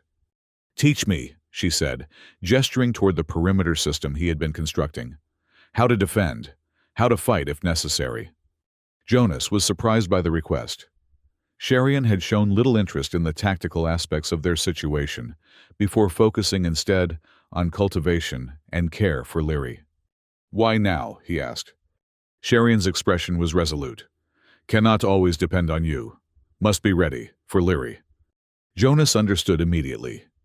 It wasn't lack of trust in him. It was a mother's determination to be capable of protecting her child under any circumstances. "Of course," he agreed. "We'll start tomorrow." And so, a new element was added to their daily routine. Each morning, before the day's other work began, Jonas would train Sherian in the basics of combat and defense, both with and without weapons. She proved an apt pupil, her natural grace and quick reflexes compensating for her lack of formal training. To Jonas's surprise, Leary often watched these sessions with intense focus, sometimes mimicking the movements afterward, when she thought no one was looking. She was too young for formal training, but her observational skills were exceptional. As the weeks stretched into months, their life in the valley took on a rhythm and structure that brought an unexpected contentment. The perimeter system was completed, providing early warning of any approach. Their shelter was expanded and improved, creating distinct spaces for living, sleeping, and storage. Food production became more sophisticated as Sherian's cultivation efforts yielded increasingly abundant harvests. They marked the passage of time by the subtle changes in the valley, the varying intensity of the moss's nightly glow, the emergence of new plant varieties, the shifting patterns of the thermal activity beneath them. Without conventional seasons to guide them, they created their own calendar, their own markers of time's passage. It was during what they had come to call the bright quarter, a period when the moss's illumination was particularly intense, that the perimeter alarm first sounded. The sharp, insistent tone cut through the peaceful evening, instantly electrifying the atmosphere. Jonas was on his feet, immediately grabbing the makeshift weapon he kept always within reach, a spear fashioned from salvaged metal and composite materials. Sherian, moved with equal swiftness, gathering Leary and ushering her toward the emergency shelter. They had prepared for precisely this scenario, a hidden space beneath the main living area, accessible through a concealed entrance, and stocked with essential supplies. "Stay with her," Jonas instructed, checking the perimeter monitoring device. "Northern quadrant breach. Single entity moving slowly." Sherian hesitated clearly, torn between the plan they had established for her to remain with Leary in the shelter, while Jonas investigated any threats and her desire to stand with him against potential danger. "Go," Jonas insisted gently. "If it's nothing, I'll signal all clear. If it's something, you know what to do." What to do was escape through the secondary exit they had prepared on the southern side of the valley, using the emergency packs they kept ready at all times. The plan was clear. Rehearsed regularly, Jonas would delay any threat while Sherian and Leary made their escape. Sherian nodded, her expression tight, but resolved. She clasped his arm briefly, a gesture that had come to carry significant meaning between them, before disappearing into the hidden shelter with Leary. Jonas moved silently toward the northern edge of the valley, using the natural cover provided by rock formations and taller vegetation that had begun to establish itself among the moss. The monitoring device indicated the intruder was still moving inward, following what appeared to be a deliberate path, rather than a random exploration. As he approached the location, Jonas slowed his pace, all senses alert. The dim twilight made visibility challenging, but years of training and survival had sharpened his night vision considerably. Movement caught his eye, a figure picking its way carefully through the moss, stopping occasionally, as if to examine the growth. Not the sleek, efficient movement of a hunter or soldier, but something more measured, almost scholarly. Jonas shifted position for a better view, inadvertently dislodging a small stone that clattered against the rocks beside him. The figure froze, then slowly straightened to its full height, clearly humanoid, but in the dim light, details were difficult to discern. "I know you're there," a voice called out, a human voice, female, with the precise diction of someone accustomed to academic settings. "I'm not armed. I'm a researcher, that's all." Jonas remained silent, assessing. A lone researcher was unlikely to pose an immediate threat, but could easily be advance reconnaissance for a larger force. "My name is Dr. Eleanor Rice," the figure continued when no response was forthcoming. "I'm a xenobotanist with the Free Sciences Consortium. I've been tracking unusual biological signatures in this region for nearly a year." The name meant nothing to Jonas, but the Free Sciences Consortium was familiar, an independent research organization, known for its stance against restrictive genetic policies and unethical experimentation. Not directly aligned with either the coalition or the regime Sherian had fled, they operated in the margins, pursuing scientific discovery outside political constraints. "What do you want?" Jonas called back, not moving from his concealed position. The figure, Dr. Rice, seemed to relax slightly at the response. "To study this valley. The interconnected biome here is unlike anything I've documented before. I detected its thermal and biological signatures from orbit, but couldn't believe what I was seeing, a thriving ecosystem on a supposedly dead world." Her voice carried genuine excitement and wonder, the passion of a scientist encountering something extraordinary. It sounded authentic to Jonas's experienced ear, but he remained cautious. "Are you alone?" he asked. "Yes," she replied. "My research vessel is in orbit. I'm the only one who made planetfall." Jonas weighed his options. If she was telling the truth, she likely posed no immediate danger. If she was lying, he was already at risk by engaging in conversation. Decision made, he emerged partially from cover weapon, still ready, but not directly threatening. "This valley is occupied," he stated firmly. "We appreciate your scientific interest, but we value our privacy." Dr. Rice turned toward his voice, squinting in the dim light. She was a middle-aged woman with short, practical hair and the weathered complexion of someone who spent considerable time in field research. Her clothing was functional expedition gear, and she carried only research equipment, no visible weapons. She repeated, a note of surprise in her voice.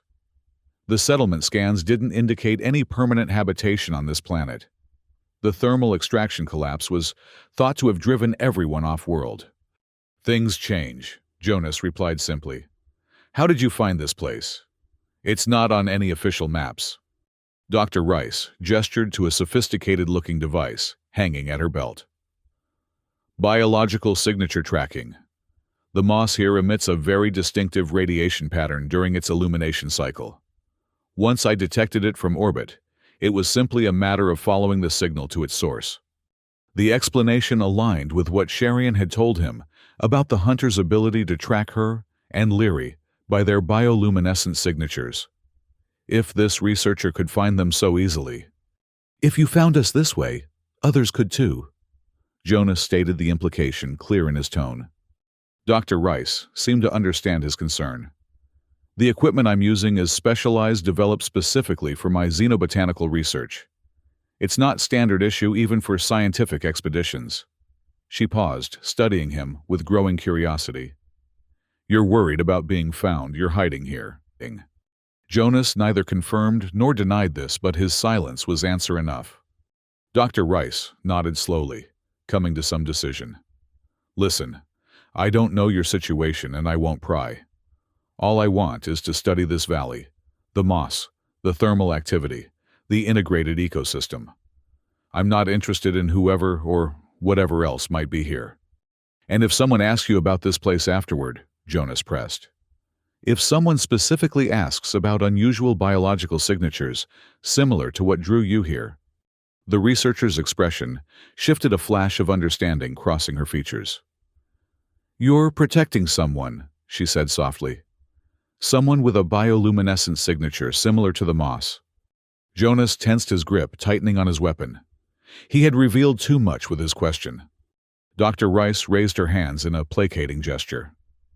I'm not a threat, she insisted. The Free Sciences Consortium was founded specifically to oppose forced genetic homogenization and experimentation on sentient beings. Whatever or whoever you're protecting, we would stand with you, not against you. The claim was bold, but not necessarily trustworthy. Jonas had learned through bitter experience that stated principles and actual actions didn't always align. Those are fine words, he acknowledged, but I'll need more than words to trust you with our safety. Dr. Rice considered this, then slowly reached for a pocket in her expedition vest. Jonas tensed, but she moved deliberately, telegraphing her actions. Here, she said, extracting a small data chip. This contains my research credentials, my full record with the consortium, and our organizational charter. It also has communication protocols for contacting the consortium directly. Check my background. Verify who I am. She placed the chip on the moss at her feet and stepped back. I'll return to my landing craft and wait. If you decide to trust me, you can contact me there. It was a reasonable offer. More than reasonable, really. Jonas could verify her identity and affiliations before making any further decisions. How long will you wait? He asked. 3 days, Dr. Rice replied. After that, I need to return to my research vessel. But I hope you'll contact me before then. Her expression turned earnest. This valley is scientifically invaluable. Whatever relationship you've established with it could advance our understanding of integrated biomes enormously. Jonas remained silent, neither accepting nor rejecting her proposal. Dr. Rice seemed to understand that the conversation was over. I'll go now, she said, turning to retrace her steps toward the valley's edge. The data chip has coordinates for my landing craft if you want to reach me. Jonas waited until she was well away from the central depression before retrieving the chip. Only when the perimeter system confirmed she had left the valley entirely did he return to the shelter. Sharian emerged as soon as he gave the all-clear signal, Leary close behind her. Both looked tense but controlled. Who? Sharian asked simply. A researcher, Jonas explained, showing her the data chip. Dr. Eleanor Rice. Says she's with something called the Free Sciences Consortium. Sharian's eyes widened with recognition. Free Sciences, she repeated. Know of them. Helped others like us before. Opposed to gene enforcement. This was unexpected, but welcome information. You've heard of this organization specifically? Sherian nodded. Stories reached even our world. Scientists who rejected control fled with research. Create safe places for diversity. She looked at the chip with new interest. Can trust? I don't know yet, Jonas admitted. I need to verify her credentials first. Using salvaged equipment from the ruins, they were able to access the data on the chip. It contained exactly what Dr. Rice had claimed: extensive documentation of her background research history and the consortium's principles and activities.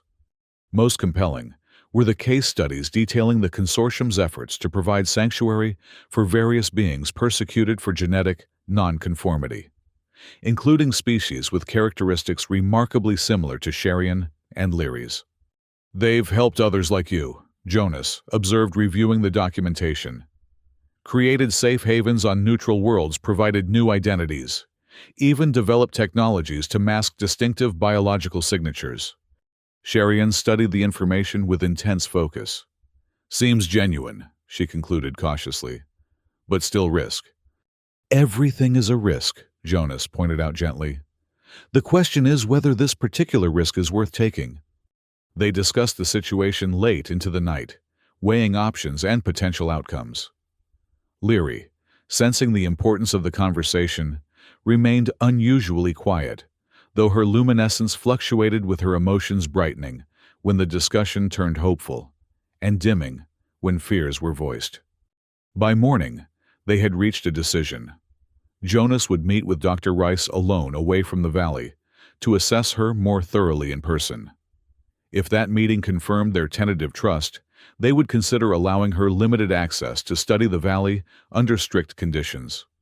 Jonas set out at first light, following the coordinates to the researcher's landing craft, a small, nondescript vessel designed for planetary exploration rather than extended space travel. It was positioned in a natural depression that provided some shelter from the planet's frequent storms, about 10 kilometers from the valley. Dr. Rice was outside the craft when he approached, collecting samples from the surrounding ice formations. She straightened when she noticed him, her expression carefully neutral, but unable to completely hide her scientific excitement. "You came," she observed, making no move toward him, allowing him to determine the safe distance for their conversation. "I came to ask questions," Jonas clarified, "not to make agreements." "Of course," she acknowledged. "Ask whatever you need to." What followed was a thorough interrogation. Jonas questioned her about her research, her history with the consortium, her knowledge of genetic enforcement policies, her personal views on biological diversity and autonomy. Dr. Rice answered each question directly and with apparent candor, neither evading difficult topics nor oversimplifying complex ethical issues. "One last question," Jonas said finally. "If you discovered life forms here, sentient life forms with distinctive biological signatures, similar to what attracted you to this valley, what would you do?" Dr. Rice considered the question carefully. "Scientifically, I would want to study them with their consent and cooperation only. Ethically, I would be bound by the consortium's principles to protect their autonomy and safety." She met his gaze directly. "If they were fleeing persecution, as I suspect might be the case, I would offer whatever assistance the consortium could provide, without compromising their choices or independence." Jonas studied her, searching for any sign of deception or hidden agenda. What he saw was simple scientific integrity, combined with a genuine ethical framework, rare qualities in a universe where knowledge and power were too often pursued at any cost. "Wait here," he instructed. "I need to discuss this with others." Dr. Rice nodded, making no attempt to follow as he departed. The restraint itself was another point in her favor. Upon returning to the valley, Jonas found Sherian and Leary waiting anxiously. He recounted the conversation in detail, including his personal assessment of Dr. Rice's trustworthiness. "I believe she's genuine," he concluded. "Whether that means we should accept her help is a separate question." Sherian was thoughtful, her role as memory bearer, evident in her careful weighing of information against historical patterns. Consortium helped others escape gene enforcement, she noted. Could help mask Leary's signature, make harder to track. But it means revealing yourselves, Jonas pointed out. Trusting not just Dr. Rice, but potentially her entire organization. Leary, who had been listening intently, suddenly spoke up. Valley trusts her, she said with childlike certainty. Both adults turned to her in surprise. What do you mean, little one? Sherian asked. Leary knelt, placing her hand flat against the moss. I asked, she said simply. Valley says her heart is true. Says she understands balance respects life. Valley wants to be known to be understood. She looked up at them, her black eyes reflecting the moss's subtle daylight luminescence. Not afraid. Jonas and Sherian exchanged looks. They had long since accepted Leary's unique connection with the Valley, but this was a new level of communication, or at least a new level of Leary articulating what she perceived. If the Valley trusts her, Sherian began. And if you trust the Valley's judgment, Jonas continued. They both looked at Leary, who nodded solemnly, certain in her assessment. We'll meet with her, Sherian decided. Together, here. The decision made Jonas return to Dr. Rice's landing craft, to extend the invitation with clear conditions. She would come alone, bringing only scientific equipment that Jonas would inspect first. She would meet with all of them together in the central depression of the valley, where they would have every advantage should things go wrong. Dr. Rice accepted these terms without hesitation, her scientific excitement at the prospect of studying the valley firsthand, evident despite her professional restraint. The meeting was arranged for the following day. As Jonas escorted the researcher into the valley, he could sense her growing amazement at what she was seeing, the extent of the moss growth, the integrated ecosystem, the thermal activity that sustained it all. Extraordinary, she murmured repeatedly, her scientific instruments recording data as they walked. A completely self-contained bio-network, perfectly adapted to survive in isolation. The thermal regulation alone is remarkable, but the bioluminescent properties and apparent neural-like connections between growth areas. I've never seen anything like it. Jonas led her to the central depression, where Sherian and Leary waited. He had prepared Dr. Rice for their appearance, explaining briefly that they were refugees from a system with strict genetic enforcement policies, persecuted for their natural biological characteristics. Despite this preparation, the researcher's expression when she first saw them was one of undisguised wonder. Not fear, not scientific detachment, but genuine appreciation for the unique beings before her. Hello, she greeted them, her voice gentle, but not condescending. I'm Dr. Eleanor Rice. Thank you for allowing me into your home. Sherian inclined her head in acknowledgement, her posture cautious, but not hostile. I am Sherian, memory bearer of River Clan. This is my daughter Leary. Leary studied the visitor with open curiosity, her luminescence pulsing slightly brighter, a reaction Jonas had come to recognize as interest or excitement. Your bioluminescence is beautiful, Dr. Rice said to Leary, the comment clearly genuine rather than flattering. Is it mood-responsive, voluntary, or autonomic? Both, Leary answered directly, surprising both her mother and Jonas with her immediate engagement. Can control some.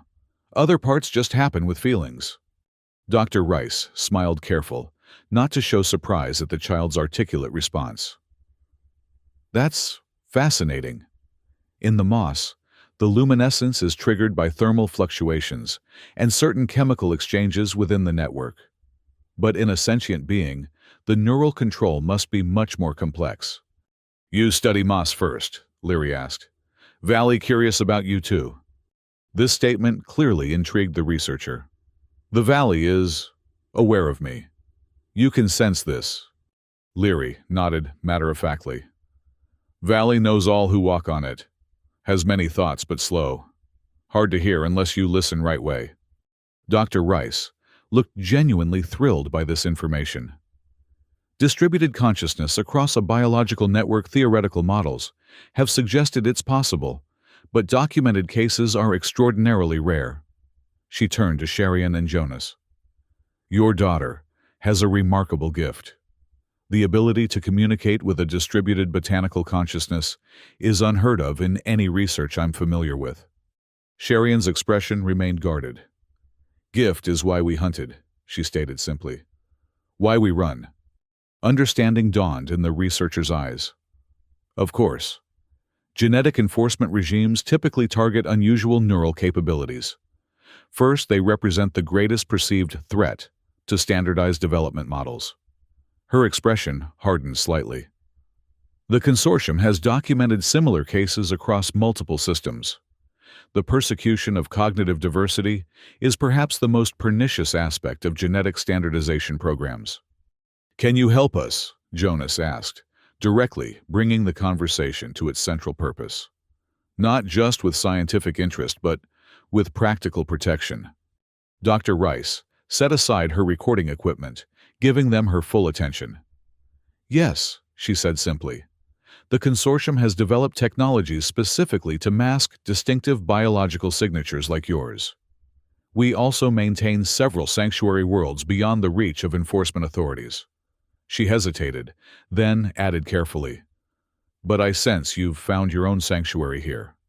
This valley has clearly accepted you, integrated you into its existence in some way. Valley is home now, Sherian confirmed. But not safe forever. Hunters will find eventually same way you did. Not necessarily, Dr. Rice countered. With the right countermeasures, this location could remain secure indefinitely. The planet itself is considered uninhabitable and resource depleted. No one has reason to come here except specific signature tracking, which we can disrupt. The possibility of remaining in the valley truly secure, not just temporarily hidden, was more than Jonas had dared hope for. He looked to Sherian, whose expression suggested similar cautious optimism. What would you need from us? Sherian asked. For this help? Dr. Rice considered the question carefully. Your trust primarily. I would need to take detailed readings of your bioluminescent signatures to calibrate the masking technology properly. And, she hesitated, then continued with transparent honesty. I would ask permission to study this valley, to document the extraordinary ecosystem here. With your oversight and restrictions, of course.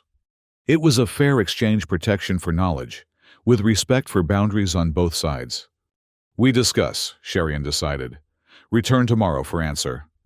Dr. Rice accepted this without protest, understanding the magnitude of the decision they faced.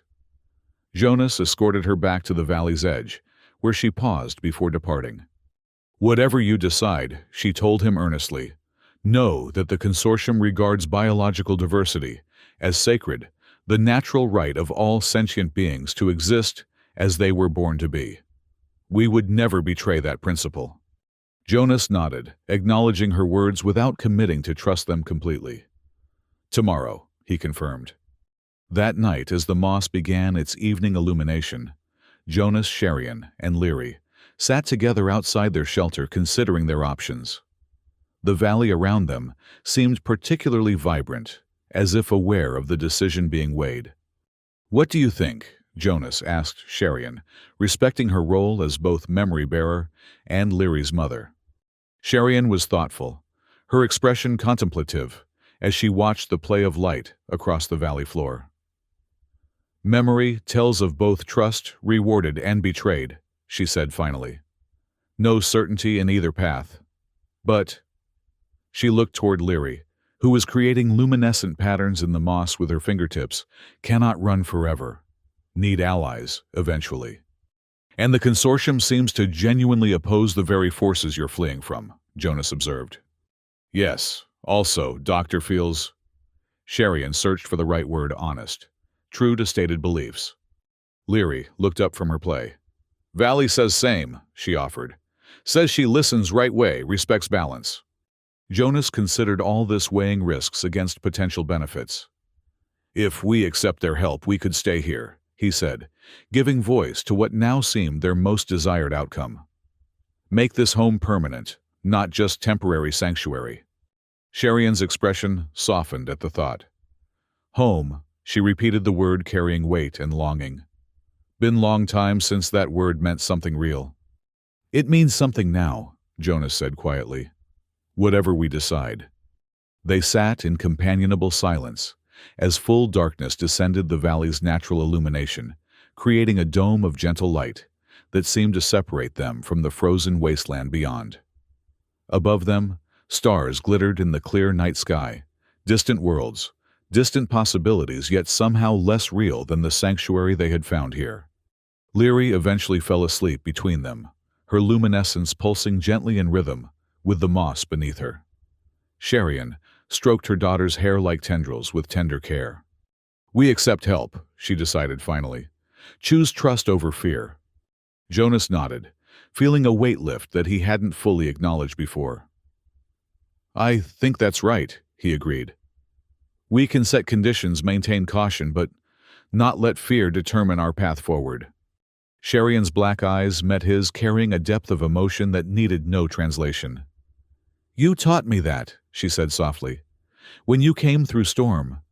The acknowledgement touched something deep within Jonas, a recognition that his moment of courage, his refusal to let past failure dictate present choice, had led not just to their rescue, but to his own redemption. Dr. Rice returned the next day, receiving their decision with understated gratitude and immediate practical focus. True to her word, she began work on adapting the consortium's signature masking technology to their specific needs, taking careful measurements of Sherian and Leary's bioluminescent patterns, while explaining each step of the process. In the days that followed, a new rhythm established itself in the valley. Dr. Rice would come each morning, dividing her time between the signature masking project and her study of the valley's unique ecosystem. Jonas, Sherian, and Leary continued their daily routines, gradually incorporating the researcher into the edges of their lives, while maintaining appropriate boundaries. To Jonas's surprise, Leary formed a particular connection with Dr. Rice, fascinated by her scientific equipment and methods. The researcher, in turn, showed remarkable patience in explaining her work to the child, treating Leary's questions with the same seriousness she would give a colleague. She appreciates Leary's mind, Sherian observed one evening, after the researcher had departed. Sees gift, not anomaly. It was true, Jonas realized. Dr. Rice viewed Leary's unique abilities with genuine appreciation, rather than the fear or exploitative interest that had driven them into hiding in the first place. Within 2 weeks, the signature masking technology was ready for testing. Dr. Rice installed a network of small devices around the valley's perimeter, each one tuned to disrupt the specific wavelength of Sherian and Leary's bioluminescent signatures. The concept is relatively simple, she explained, as she activated the system. The devices don't block your natural emissions so much as create a background noise that makes them indistinguishable from the valley's own bioluminescence. To any scanning technology, you'll register as simply part of the ecosystem. The first test was both nerve-wracking and anticlimactic. Dr. Rice used her own detection equipment, the same sensors that had led her to the valley initially, to scan for their signatures from various distances. Each scan showed the same result: nothing but the valley's natural emissions, with Sherian and Leary's distinctive patterns completely integrated into the background. It works, Dr. Rice announced, obvious satisfaction in her voice. Even at maximum sensitivity, there's no way to distinguish your signatures from the moss. You're effectively invisible to biological tracking. The relief that washed over Sherian's features was profound, years of constant vigilance and fear, suddenly lifting, if only partially. She clasped the researcher's hand in both of hers, a gesture of gratitude that needed no words. Leary celebrated in her own way, her luminescence brightening dramatically as she spun in joyful circles, leaving trails of blue light in her wake. The moss beneath her feet seemed to respond its own glow, intensifying in patterns that followed her movements. Jonas felt his own surge of emotion, not just relief, but a deeper sense of completion. The valley that had offered them sanctuary was now truly their home, protected not just by isolation, but by active defenses. In the weeks that followed, the relationship with Dr. Rice and by extension, the Free Sciences Consortium deepened from cautious alliance to genuine partnership. The researcher continued her study of the valley, documenting its unique properties with meticulous care, while respecting the boundaries Jonas and Sherian established.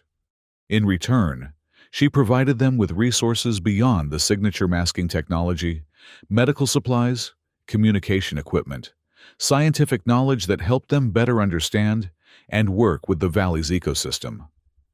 Most valuable, perhaps, was the connection to a larger community that shared their values, the knowledge that they were not alone in opposing the forces that had driven them into hiding. One evening, as spring approached, or what passed for spring on this planet with its minimal seasonal changes, Dr. Rice joined them for the simple meal that had become something of a tradition when she stayed later than usual. "I've been authorized by the consortium leadership to make you an official offer," she said, as they sat together beneath the stars, the moss glowing gently around them. "We'd like to establish a research outpost here, small, discreet, focused solely on studying the valley's ecosystem. You would have complete oversight and veto power over all activities." Jonas and Sherian exchanged looks, both surprised by the formality of the proposal. "Why official outpost?" Sherian asked. "Current arrangement not sufficient." Dr. Rice smiled slightly. "The current arrangement is wonderful for preliminary research, but long-term study requires more infrastructure, more personnel. The valley represents an unprecedented opportunity to understand integrated biomes knowledge that could help preserve similar ecosystems throughout known space." She paused, then added with characteristic honesty, "There's also a practical consideration. As an officially designated research site under consortium protection, this valley would have legal standing in multiple jurisdictions. It would be an additional layer of security for you, bureaucratic, rather than technological." Jonas considered this new dimension. Legal protection could indeed be valuable, particularly if the technological measures ever failed. "What would this outpost involve?" he asked. "How many people?" "Minimal presence," Dr. Rice assured them. 2 or 3 researchers rotating on 6-month assignments. Small living quarters separate from your own. Strict protocols about interaction with the valley and with your family." Family. The word caught Jonas's attention, the casual acknowledgement of what they had become, these 3 disparate beings, brought together by circumstance and choice. "We would remain primary inhabitants," Sherian inquired. "Valley remains our home, not becoming laboratory." "Absolutely," Dr. Rice confirmed. "Your relationship with this valley predates our scientific interest. The consortium fully recognizes your prior claim. We would be guests here, not owners or administrators." The proposal was tempting, an additional layer of protection access to more resources, connection to a wider community that shared their values. Yet it also represented change, potential complications, more people in what had become their private sanctuary. "We need to discuss," Jonas said, a response that had become standard when significant decisions were required. Dr. Rice nodded, understanding as always. "Of course. Take whatever time you need. There's no deadline." After she had departed for her landing craft, Jonas, Sherian, and Leary sat together in their customary evening configuration, considering this new possibility. "What do you think?" Jonas asked Sherian, whose wisdom he had come to rely on in such matters. She was thoughtful, her luminescence pulsing slowly as she considered. "More protection good," she acknowledged. "Connection to allies good. But," she gestured to the valley around them, "peace here precious, hard won." "Would more people disrupt that peace?" Jonas wondered aloud. Leary, who had been unusually quiet during the discussion, suddenly spoke up. "Valley wants to be known," she said with the straightforward certainty that often characterized her insights. "Says being understood is purpose. Says being secret forever is lonely." Jonas and Sherian both turned to her, struck by the perspective she offered, not just her own, but the valley's itself. "Valley has opinion on this?" Jonas asked gently. Leary nodded solemnly. "Valley remembers time many people lived here. Misses connection. Says Dr. Eleanor and her people listen, right way, respect, balance. Says growth comes from sharing. The wisdom in this perspective, whether it truly came from the valley itself or from Leary's remarkable intuition, was hard to dismiss. Perhaps isolation, while necessary for a time, was not the valley's natural state. Perhaps, like them, it too needed connection to thrive fully. "What do you think, Jonas?" Sherian asked, turning the question back to him. "You found this place first. Have longest claim." Jonas looked around at the valley that had been his solitary refuge, then his shared home, and now possibly something more, a place of scientific importance, of collaborative discovery. He thought about the man he had been when he first arrived, isolated by choice, weighed down by guilt, existing rather than living. And he thought about who he had become since finding Sherian and Leary in the snow, part of something larger than himself, connected not just to them, but to the valley itself, to a future worth protecting. "I think," he said slowly, finding the truth as he spoke it, "that good things come from opening doors, not closing them. From choosing connection over isolation. From facing the future together, rather than hiding from it alone." Sherian reached out, taking his hand in hers, a gesture that had come to carry volumes of meaning between them. "Together," she agreed softly. Leary placed her smaller hand atop theirs, her luminescence brightening with approval. "Family," she declared. In that moment, surrounded by the gently glowing moss and the vast starlit sky above, Jonas felt the final fragments of his old guilt and isolation fall away. The past, with its failures and regrets, was not erased, but it no longer defined him. Instead, he was defined by the choices he had made since then, to venture into the storm, to help strangers in need, to build a new life from the ruins of the old. "We'll tell Dr. Rice yes," he decided, "with conditions to ensure our privacy and authority, but yes." Sherian nodded in agreement, her black eyes reflecting the stars above. New chapter begins. The valley's moss seemed to pulse in response, its gentle illumination, intensifying briefly, as if in approval. Whether coincidence or genuine response, it felt right, a harmony of decision and environment, of past and future, of three unlikely companions who had found in each other what each had been searching for. Not sanctuary alone, but home. Not survival alone, but life. Not isolation, but family. Outside, beyond the valley's protected embrace, the frozen planet continued its slow orbit around a distant sun. Storms still raged across its surface. Ice still claimed dominion over most of its terrain.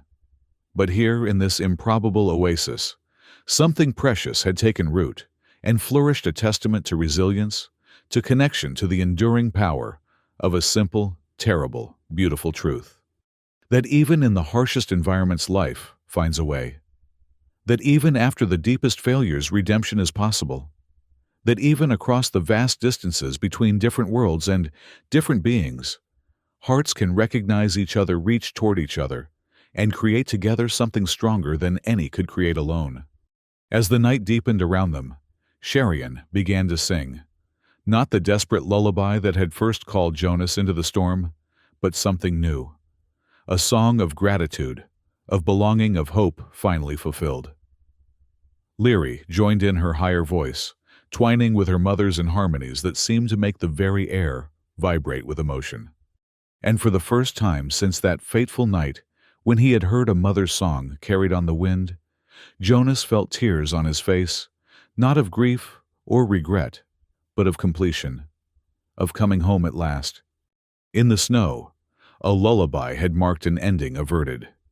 In the warmth of the valley, a new song marked a beginning, embraced by a mother who had found safety for her child, a child who had found space to grow into her gifts, and a man who had found in the act of saving others his own salvation. Together they had changed everything forever.